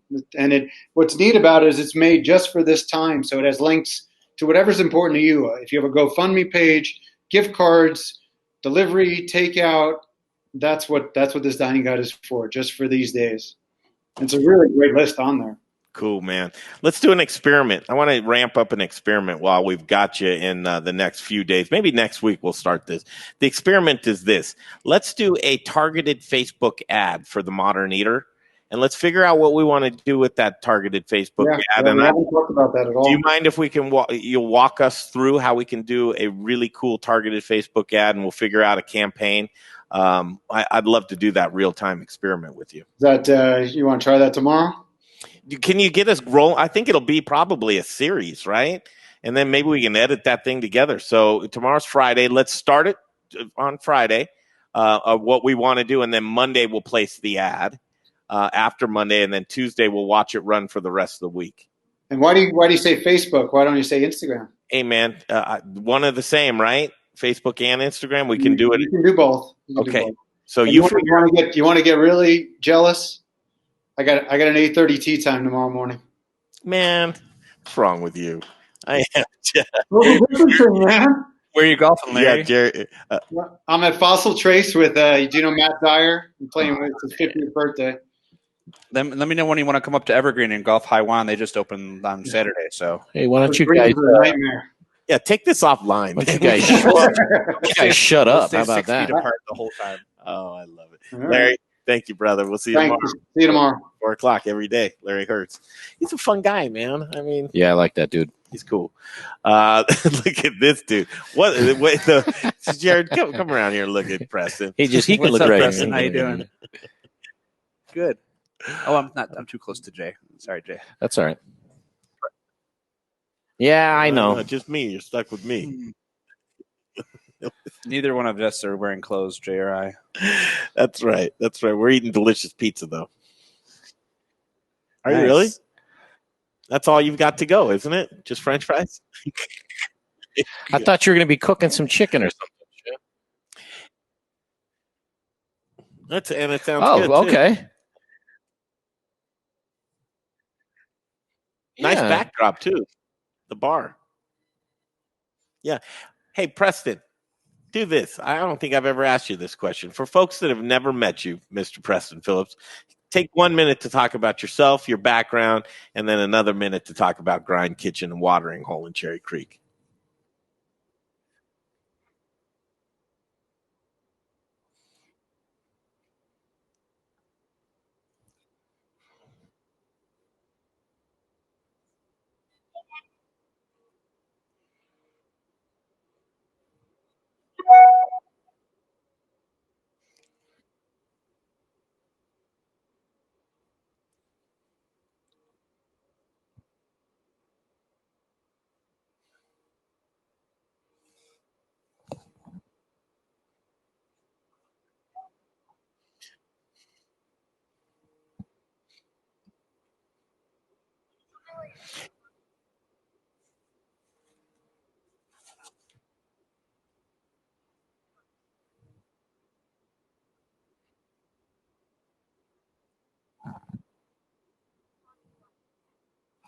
I want to make sure. 1 second, Preston. I want to make sure I'm getting. Kristen says can't hear Preston. Oh God, save us! Hold on. Thank you for doing that. Yes, thank Kristen. you. Preston, start that over, man. That's my fault. That's my All fault. good. Thank you, Kristen. Who are you and what do you do? I know that's terrible, but do it again. That's my fault. That's fine. So my name's Preston Phillips. My family has this beautiful restaurant here in Cherry Creek, Grind Kitchen and Watering Hole. My background is very all over the place. My parents had restaurants from 6 to 16 when I was younger. So very fast casual style. We had those for 10 years. We sold them when I was 16. We moved to Tampa. I finished up high school in Tampa. Went to culinary school very soon after. Culinary school really was the driving power behind my passion for food and for hospitality. I had never really experienced food at that level before. Growing up, we didn't really go out to eat at super crazy restaurants, but not something my parents did for us. And I'm kind of grateful for that because I have a real strong appreciation for what I do now because of that.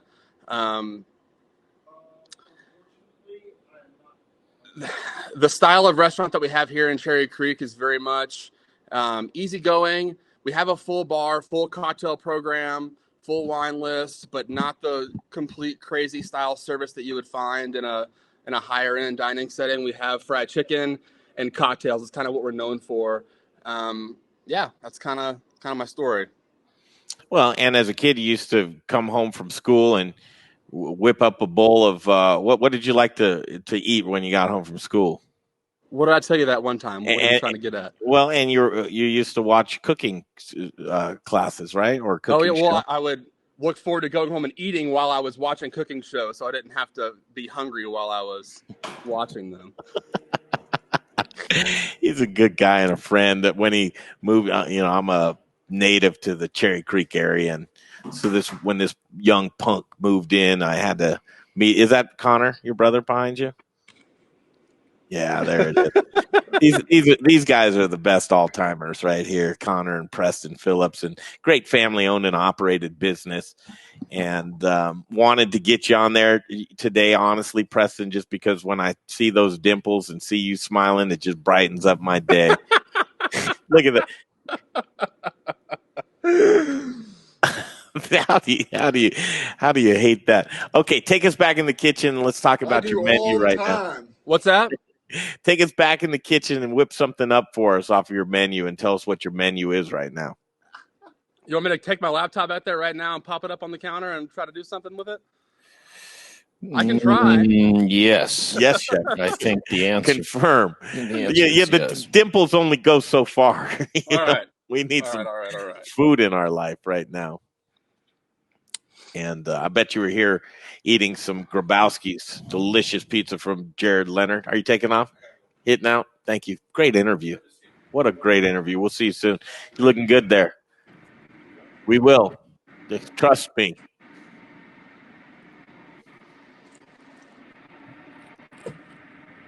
Let's prop you up here. I'm looking at the comments here. Zach Johnson says, Preston, did you call the girls yet? What does that mean? He wants me to get a hold of the Shotguns girls and get them to start doing delivery service. You said no? Well, I don't know any strippers, man. That's not your thing? Okay, well, you're propping us up here. I'm trying to. This should be sturdy as long as no one knocks it over. Tell us what you've got a revised menu, I would assume, right? What's that? You have a revised menu, right? Yes, we do. How come Connor's not there helping you right now? He just turned off the hood. He is helping me. He's trying to make the sound better. Oh, good. He should be holding a phone for you right now so we can get right up there in the delicious. I'm on my laptop, man. That's what I said. Okay. I get it, man. You guys have phones, right? Yeah, I can't tell that he's our friend. Okay. So everything at Grind is fried. No, not everything. No, I know. Tell us about your menu right now. So right now we're doing pretty much only fried food, though. The fried chicken, the chicken tenders that are usually not on the menu, and wings that are also not on the menu right now. So chicken available in the 2, 4, and 8 piece. A la carte sides are going to be fries, slaw, and mac and cheese. And then we're doing a chicken tender family style meal and a family style buffalo wing or sweet chili wing set as well.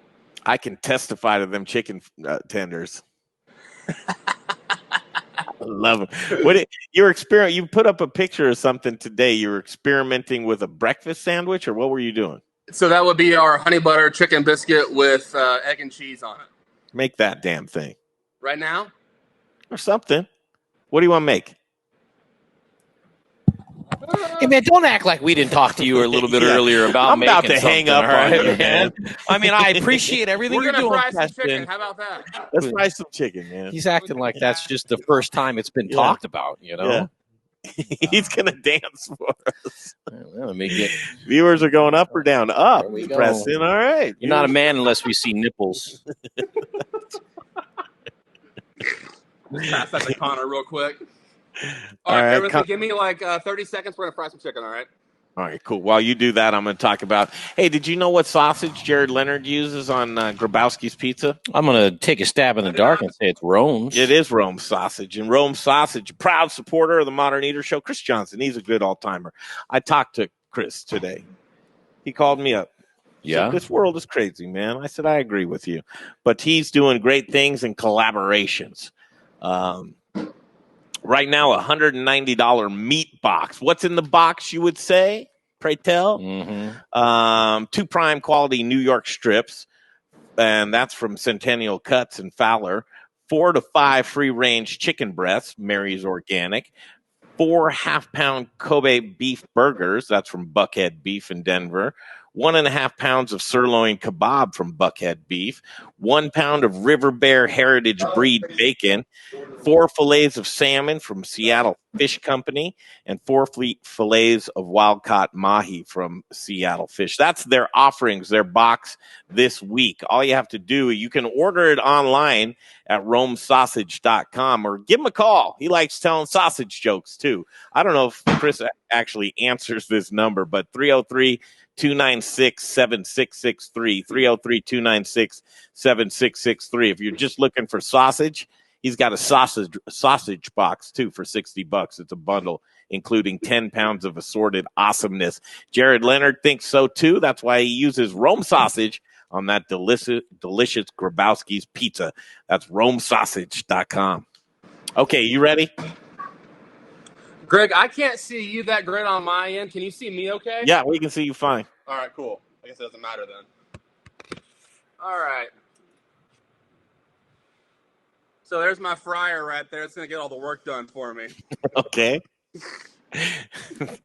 Doing the heavy lifting. Yep. Preston's fryer. All right, so we got in here, I've got buttermilk and just our pre-brine chicken. So our chicken comes in whole, and we brine it for about 4 hours, sometimes longer, depending on how big the pieces are. And we go straight from the buttermilk. It doesn't marinate in the buttermilk. It just uses the buttermilk as a latching agent, okay? Giving away my secret right now. Okay. So, we'll clip that out and share it. I've got about 5-6 pieces in here, wings, thighs, a drumstick, and we're just going to put them in our pre-seasoned dredge mix here. Nice. So just all your basic spices, cayenne, garlic powder, paprika, salt, anything that you would think would go in a chicken dredge. It's right here. So we're going to put our chicken in there like this. Nice, and we're not going to try to drip all that buttermilk off there because we want that for crunch. Just like so.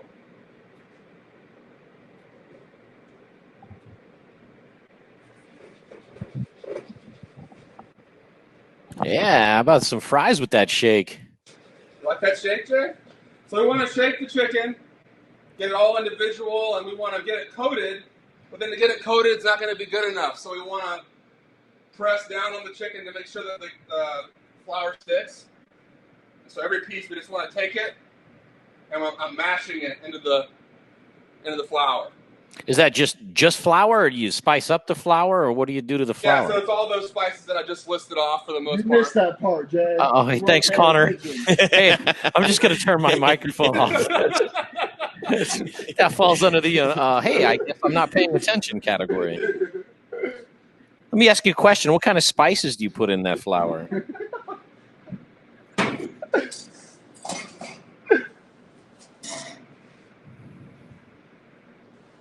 So again, chicken can't just be lightly slapped in the flour and thrown in the fryer. All your dredge, all your flour will come off. So we want to really make sure the chicken actually has time to see the flour in the full bowl.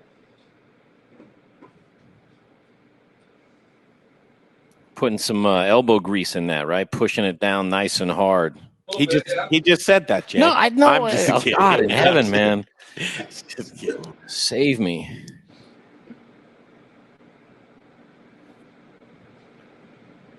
Hey, Preston. Yes, sir.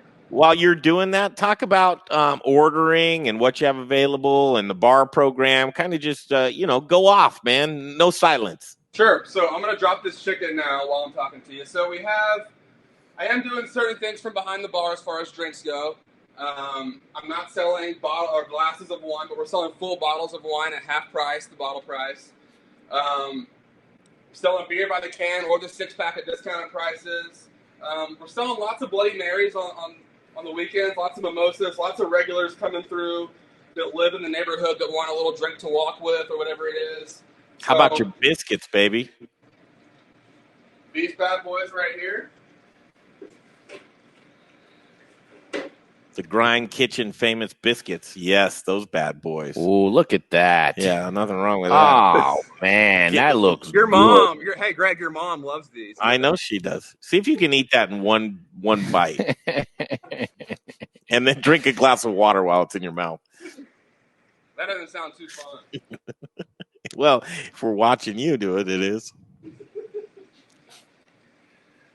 Let's see. Should we find a Preston flashback interview to play at the end of the show? No, you should play the video of Preston thinking he's the Sheik.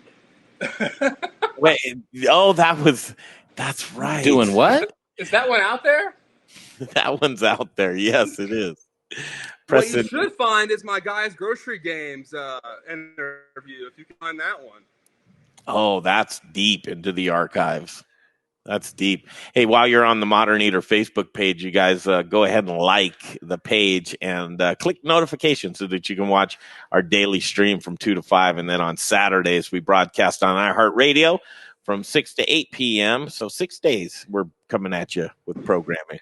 Aaron Shepard says, oh, damn, I'll take a bite of that biscuit. And she wants some of the biscuit, too. Yeah. Oh, Swervin' Irvin's watching. I know. Swervin' John. So what else? Yeah. All right. Well, we'll talk to you later. Thanks. So you're frying up the chicken here. Yes. Yeah. How long do you fry it for? So I only have dark meat in here right now, so it's only going to be about 8 minutes. For a breast, you're going to fry it for at least 15, 16 minutes. The dark is done 8 to 11. Hey, Chef, let me ask you a question as somebody that, I grew up in kitchens, but nothing, like what you do, obviously. But because you're a chicken guy, right? And you go through so much chicken. Where's your thoughts on? Do you stick a thermometer in to know it's cooked all the way? I mean, that's just a common thing that freaks people out is they're like, how do I know my chicken's cooked all the way? You guys use timers? What's your thing? For the breasts, I will most certainly tempt them most of the time. For the dark meat pieces, I kind of have a color gauge that I know I'm guaranteed to hit. They also float because they're a lot lighter. The big solid bone-in breasts that I do are so heavy that where something that's normal that would be done would float, it doesn't just because it just can't. It's just too much. Mm-hmm. But yeah, the dark meat pieces definitely float, and then there's definitely a certain feel that you kind of get for it after doing it for a certain amount of time. Gotcha. Yeah. And so, obviously, this type of food is great for delivery or to go. Are you doing delivery, and what services are you using? So we're doing DoorDash right now. I don't have all three of the big boys online right now. You'd be surprised as far as what's going on with the delivery thing right now. People aren't really getting food out, period. I've noticed this week a significant downturn in business in the last few days. It's been terrible compared to the last couple of weeks. People are really starting to get scared to go out, period. Everyone's wearing a mask now, just about, almost everyone's wearing a mask. And so if you don't have a mask and you're outside, people look at you weird. It's more of like it's this weird thing happening now that we're so far into this that, people are finally starting to figure out that maybe they've had takeout from their favorite restaurant, for 2 or 3 weeks now in a row, and they just can't have it anymore. So we're kind of seeing a lot of our neighborhood customers that are possibly just tired of, eating our food for, takeout every day. So maybe they're going somewhere else, and people that are outside of the neighborhood maybe aren't familiar with this, so they're not calling in type deal. So it's definitely starting to see a downturn in customers coming in for sure. Interesting. And then May 11th, the projected date of the floodgates opening. What do you anticipate will be your business? And you'll still be there, of course, waiting for folks? I think that the first 3 or 4 days after this whole thing, and then the weekend going after that, we'll definitely see a lot of folks come in. But I feel like it'll be a downturn after that. It'll very much kind of even out and be slower than it was before, just based on how the economy is and based on which regular guests of ours are industry related that are going to be affected by this, that don't have the money they used to have to be able to go out. But I definitely feel like there will be a couple of nights where people are just going to be so sick of being locked up that they will, go out and spend money. Whether they have it or not, they're going to come out and spend it. Amen. Yeah, whether they have it or not. How much longer until that's done? Until what's done? Well, I don't know. I'm going to go out on a limb and say the chicken in the fryer. That's where I'm. I told you 8 minutes. How long have I been talking for? 3? Yeah, good call, Chef. Let me ask you this: as Greg has said a couple of times on our broadcast that there's going to be $20 martinis and things like that. He already has a $20 martini. That was pre-coronavirus, Jay. when you're thinking as a restaurant owner, not necessarily the chef and the food part, but restaurant owner and the businessman. What are some of your thoughts as far as, dang, when we do reopen, it's going to be important to try to make up some of that lost revenue. What are your thoughts on that? I mean, do you have an idea like to where you're going to have a $30 dinner or what is it? No, I mean, I'm debating on, changing the whole menu around, maybe selling some items that do come in at a lower food cost and maybe trying to supplement it that way. What I am worried about more so than that is, so right now we're selling alcohol off the back bar, at a discounted rate. And so if we keep going through this long enough and people keep coming through here to buy some of this alcohol, we're going to have a hard time recuperating inventory. Yeah, exactly. So there might be, a couple of weeks after this where, the servers have to be trained to say, we might not have this Sauvignon Blanc that you want, or we might not have this particular beer that you've been, scanning the menu for or whatever it is. So that's kind of my main concern after this, is recuperating the alcohol and bringing it back from your house. Or that. We tell that we're friends and we joke and have fun a little bit. Preston Phillips with us, and the chef alongside of his brother, Connor, who never gets any face. There he is. There's Connor. Yeah, Good to see you, man. He's growing up, huh? He is growing up. He's got a little mustache going on right now. Oh, no. Let's get in on that mustache. Get over here, Connor. Come on, Connor. there, buddy. We don't believe it. Yeah, I mean. Do you have a stash going? What's More up? stash? Preston, he doesn't want to come over. That's more of his. That's more of his. I don't really care to shave right now. Then I think this mustache looks good. Now your mom's watching, so be careful. Okay. On your best behavior, boys. But family-owned and operated business. How long you been in Cherry Creek, guys? 4 years now. Against all odds. Against all odds. I mean, what's the longest that anything? What was there before? Picas? It was Picas for like 2.5 or less than 2 years, and then Starfish, and then before that, Campo de Fiore, I believe, was the timeline on that. But against all odds, 4 years, and we hope for another 4. How's your landlord been with you? Lenient for the first for 1 month out of this whole thing. We're still looking into the second month of this whole thing, so but so far not too bad. We're pulling for you guys. I don't. It wouldn't be the same without having you there. And I said, it's about neighborhood and community. And Cherry Creek's really embraced you because you've turned into a local spot, right? Right. I always said Milwaukee Street Tavern's kind of that test of local, and obviously the clientele's a lot different. But you've turned into that upscale Milwaukee Street Tavern. Somewhat, I guess you could say. Please don't tell us that. You don't want to hear that? Come on, Connor. What was your neighborhood restaurant in Alabama? I don't think we had one in Alabama or in Tampa. We lived in suburbia, dude. Yeah, we didn't have a neighborhood. Suburbia doesn't really have neighborhood restaurants like that. So Applebee's or Chili's? Yeah, right. Charlie's. Yeah. Go get your collect your, Fridays. get your Subway voucher. Fridays. Well, Corner Boy prepared us a little plate of chicken. Oh, see the pickles. That's it right there, Jay. Yeah, his pickles. The pickles. Oh, house made, right? Mm-hmm. Mm-hmm. Look at that. Oh, right order there. you up some of that right now. Oh my goodness. That's some Southern fried chicken. Yeah, okay, man, Chef, that's some Alabama chicken right there. grab your favorite piece and then open it up. Well, it's still hot right now. I got to give them it cool. Oh, you do not. So what time are you ready for dinner? As far as delivery services or pickup goes? Yeah. Right now. Do it. Call him now. We're not going to end the stream until we hear the phone ring right now. What's the phone number? Right here. What's the phone number? Who we calling? 720-749. 720-749-4158. Say it again. I got it. We want folks to call you in order. 720. 45. Wait, what is it? 720. 749. 720-749-4158. 749-4158. Standing by right now. Free chicken. There's your call. Free. I got a wireless caller. Come in. This is Preston. How can I help you? Hey, how you doing? My name is Carl. I'd like to buy all your chicken. I'd like to now. Hold on Is a that second. Carl with a K or Carl with a C?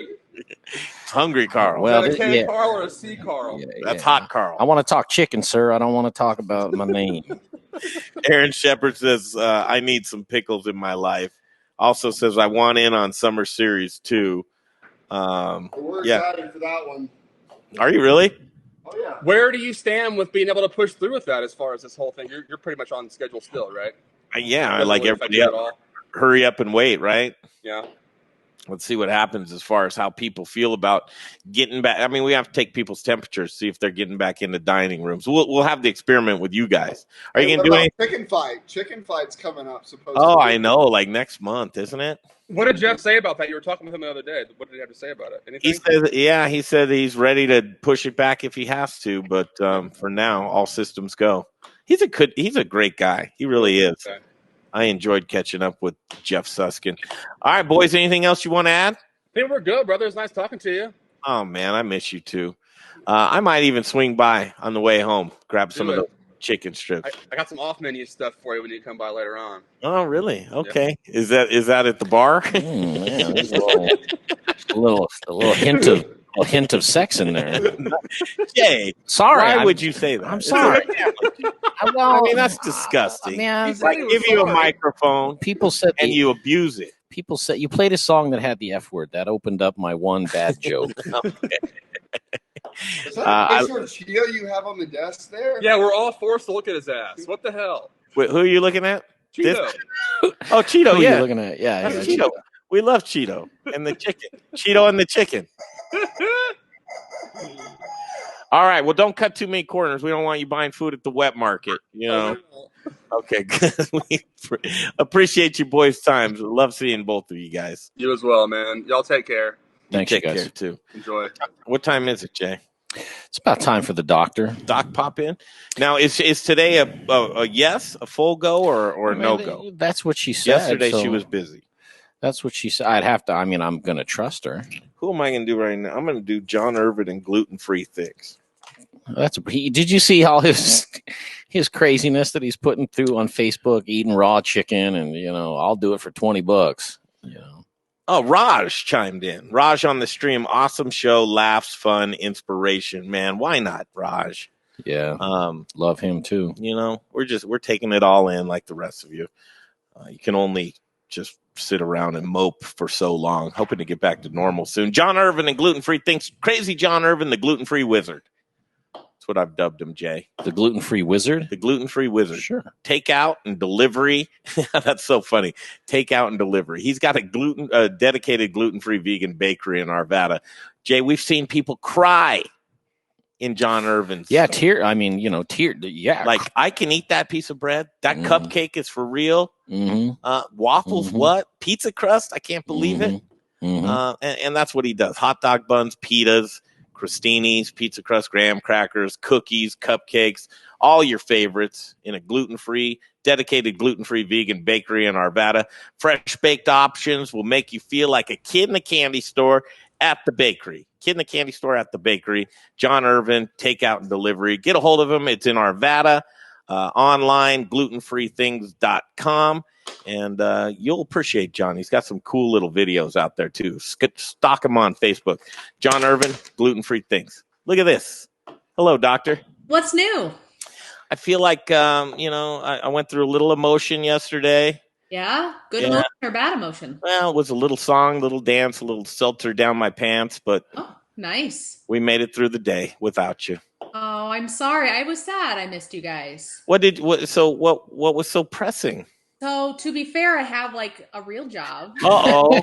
Every now and then I'm supposed to do, and I try to not let it impact you guys. But when a chief says be on a call for my entire agency, I kind of have to do it. Probably should. Yeah. Probably should. Are you in the new house?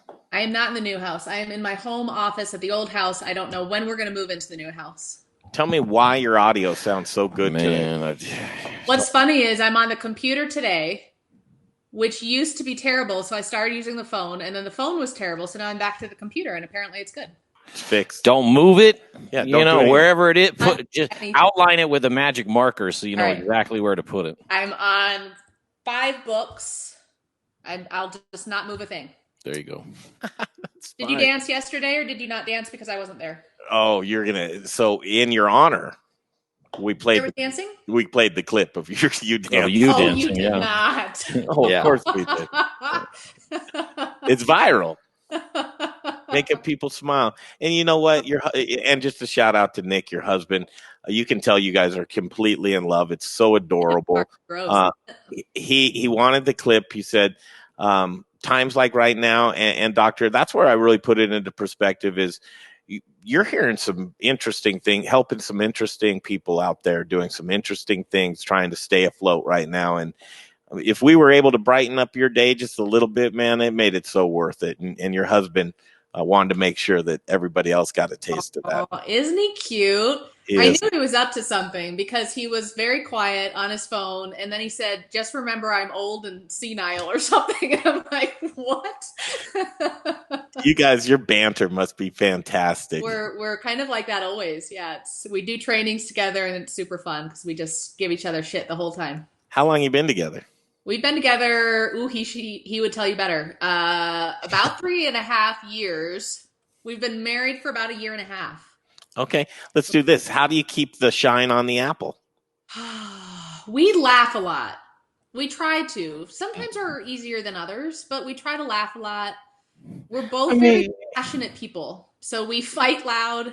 We get back together loud. We're just, very passionate, which I think is good for a relationship. You have to think of the other person, don't you? I'm not great at that. I can be a little feisty, and he is much more calm and collected than I am. We've taken marriage classes and things which I think help, and so we try to get better at, like you said, is really thinking about the other person and look at their perspective. And I think people get really stuck on their own perspective, and they sometimes forget it's just a perspective. It doesn't mean it's right. You have to be willing to look at other sides, and we try to do that. That's good. We talk about it a lot. I'm an energy guy. I pick it up. Yeah. I think energy is something you have to be aware of. Yeah. But so you have personal energy. Is there such thing as a collective energy? Yes. And I think that's what everyone's feeling so much of right now is the collective energy. It kind of ebbs and flows, right? I think we've seen these times through the last couple weeks, months, where there's been this collective anxious energy. And that's contagious. So then even if you didn't feel anxious, if everyone around you is anxious, you're going to start feeling anxious. But I think we've also seen kind of like we were, the dance video, right? That energy is contagious and you watch it and you get to see people laughing and smiling. So then you take on that energy. And so I think our job right now is to notice where our energy is and let us feel that, but also try to give good energy out into the world. Calm energy is contagious. So is anxious energy. Which one do you want to be promoting? So this gets into where we talk about what do you do when you're stuck around people that may be trying to leech your energy. Yeah. And they're close and they mean a lot to you, but here's what I'm saying. So some people are really busy right now. Yeah. And some people don't have a damn thing to do. Yeah. And so those people that not a damn thing to do, and then the very busy people, you may live together or they may be a close friend to you. What do you do when you know someone's trying to leech your energy and you need it? Can you shut yourself? Where do you even begin with that, Doctor? I think you've got to communicate that. I think, people get really sensitive too. They don't want to say anything to hurt someone's feelings, or they don't want to. But I think we have to get really good at saying, I've got a 5% battery right now and I can't share my energy with you because I barely have enough to keep myself going. And just being really blunt about it so that we don't end up ruining relationships because we try to give all of our energy away and then we have none left for ourselves, is be really honest with people and say, I love you too much to damage the relationship. I'm going to have to get some distance because my energy is just draining fast and I need to maintain it as much as I can. So tell people that. Some of us are going to have to distance from certain relationships right now and repair them down the road when we can. Jay? Yeah, my Jay wants in. I love this. What do you got, Jay? Hi, Jay. I miss you. Hey-o. I miss you too. My thoughts when I hear that is, and I don't know, if it's my brain, but I'm sure somebody's got to be thinking the same thing, is that's easier said than done, Doctor. Totally. When you say be blunt with somebody and actually tell, especially somebody that you're in a relationship with or have a personal close relationship with, whether or not you share a bed or not, but Greg and I, for example, that it may go to hell and patch it up at a later. Well, I did hear her say that. Sorry, I mean, it's still. I still have the same thought to where it's like, how do you? Is there a way or a technique or advice, I guess, from you, Doctor, that you could give to approach that, right? So it's one thing to say, do it, and then you may have to rebuild your relationship again later. But somebody like me that goes, listen, like that's not that easy for me to just say do it and to be that blunt. How do I warm myself up, if you will? How does somebody warm up to that? What are the steps up to that? Yeah. And that's a great question. I think where we need to start is asking other people, help me understand where you're coming from. Let me fully understand. I sense that you're anxious. I sense that you're experiencing these symptoms. Am I getting that right? You want to first be able to fully acknowledge what you're seeing from the other person. You can start that conversation with, this is what I'm seeing. Am I missing anything? And let them say, well, yeah, you're forgetting that I'm also dealing with XYZ. Okay, you're right. I did leave that out. So trying to acknowledge them first and then say, can you hear where I'm coming from? And try to have a full conversation, not just getting stuck again in your own portion of it, but say, I get that you're going through this. This is what I'm going through. How can we support each other? How can we try to recharge each other? That would be plan A, is that you can kind of come up with a plan, an intention to support each other. If they can't engage in that, it might be having the conversation say, I really want to support you, but I'm not sure we have a plan in place. Let's maybe take a little space from each other and work on our own stuff. And then when we can come up with a plan to support each other, we'll come back together and have that conversation. It doesn't have to be, you're draining my energy, you toxic loser, and so I'm not talking to you anymore. And good that you just said that. And Dr. Sara Metz here with us, Dr. Baby Yoda, as we continue. And we're talking about energy leeches and how to approach that. I'm not saying treat people like dogs, but I'm saying treat people like dogs. And here's why I say that. Like you could go to a dog, I love you. You're still saying you love them. Yeah. But it's angry the way it's coming. So it's not what you have to say. It's how you're saying it and your demeanor and how you come across so that your words can actually be heard. Yeah. And that's huge. I think if people are really struggling, especially with intimate partner relationships, this is the nerd in me. I got to throw it out there. The Gottman Institute has such great skills. And I think the Gottman Institute actually has some free resources and things on how couples can really be mindful of trying to protect their relationships right now. And so so much of it comes down to energy and how you speak to each other. Do you speak with fondness and admiration and love, or do you speak with frustration and irritation? I need to work on that. I really do, To personally. speak, how you speak to people? Well, because I think people should just get it right away. I think you should be Yeah. able to just be direct to somebody once and be nice about it. And then it's like, I expect people to respond to Yeah. that, you know, just hear what I'm saying. And then the frustration. And then I feel backed into a corner to just kind of be an a-hole. And I don't like that about myself. Yeah. And I think that's where you can kind of take another direction, say, why are they not understanding it? What might I not understand about their experience that they're struggling to take this in, versus why aren't they getting it? What don't I know? What don't I know about that person's experience that makes it difficult for them to hear what I'm saying?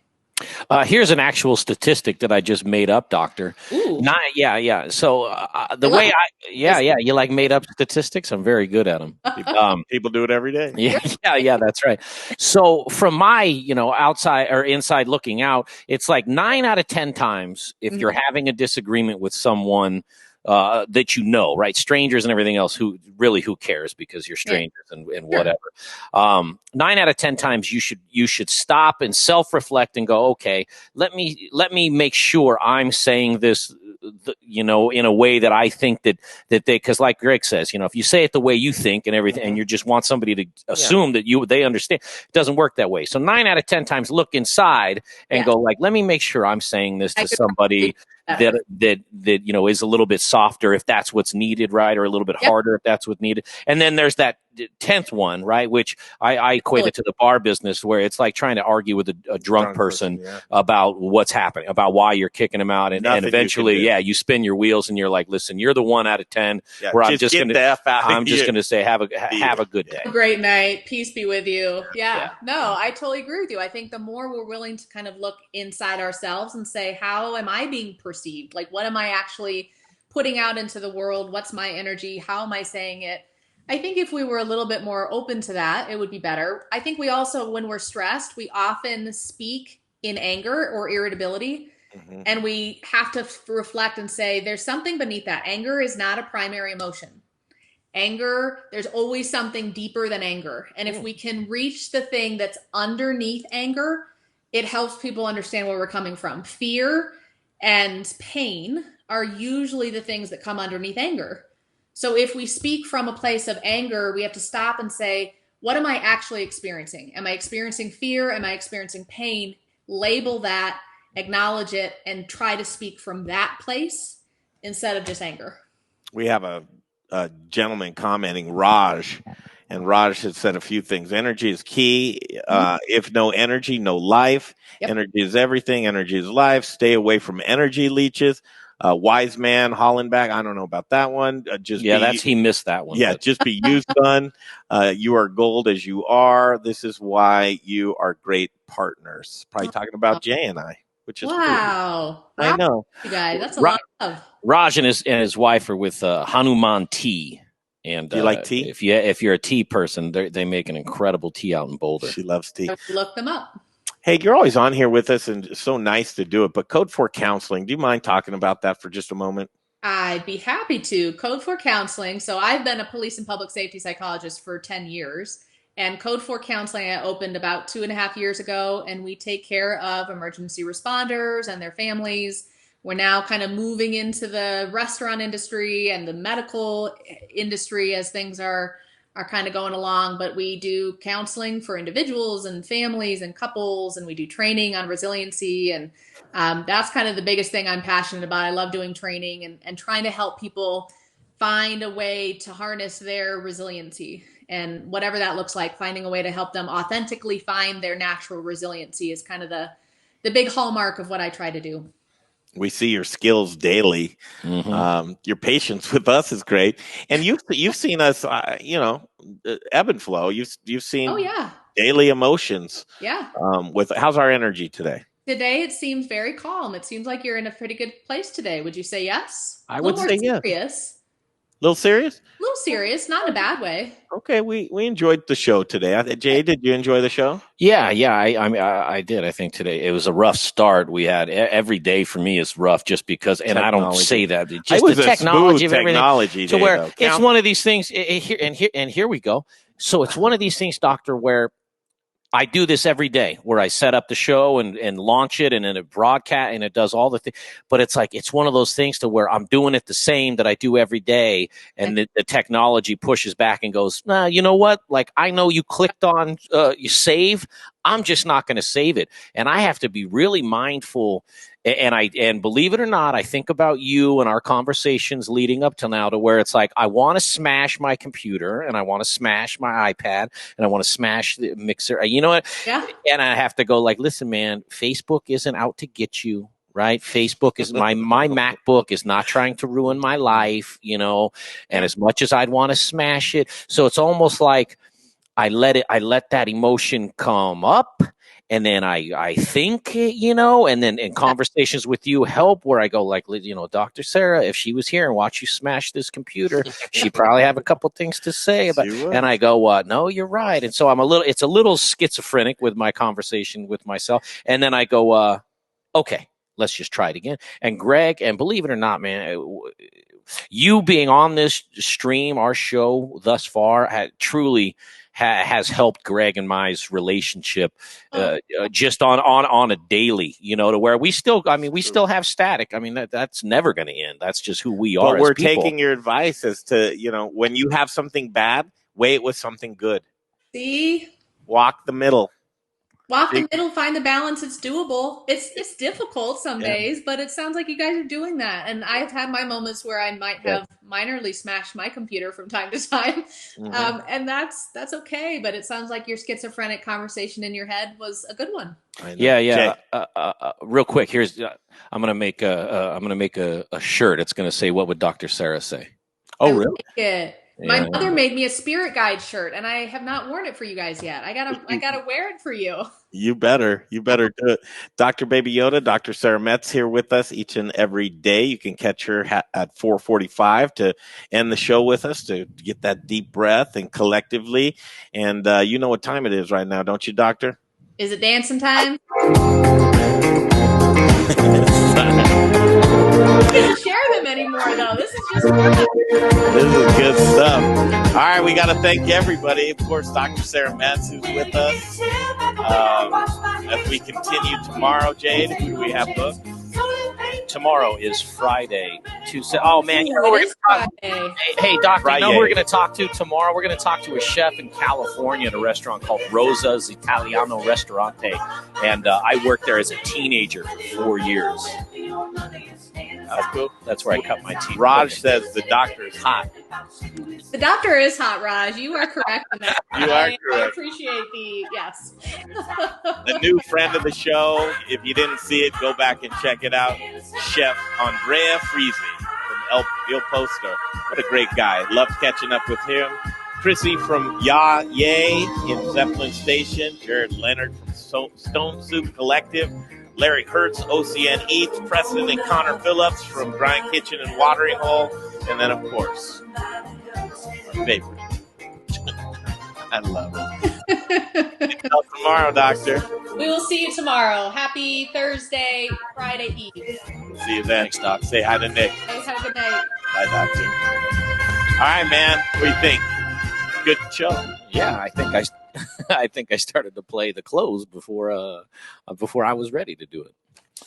Looking forward to tomorrow. It is a Friday, but we'll continue on through Saturday. Every day, if you want to join us here, we'll be here for you 2 to 5 p.m. and streaming on Facebook, YouTube, Periscope, and Twitter. Mm-hmm. And then Saturday evenings, of course, our signature, the seminal iHeartRadio show, 6 to 8 p.m. on iHeart, on the air everywhere. The voice of Colorado culinary. 5 years, Jay, this Saturday. Congratulations. Keep them coming. And telling all of those stories. Don't let them keep you down, man. Don't let them get into your head. 16.8 million Americans unemployed. We need to concentrate on the stuff, and the stuff is getting people back to work, healthy and happy. Until tomorrow, Jay, for Jay Parker, myself, Greg Hollenbach, Brian Freeman, Little Rich Snyder, the whole team here at the Modern Eater Show. We'll see you back here tomorrow, 2 p.m.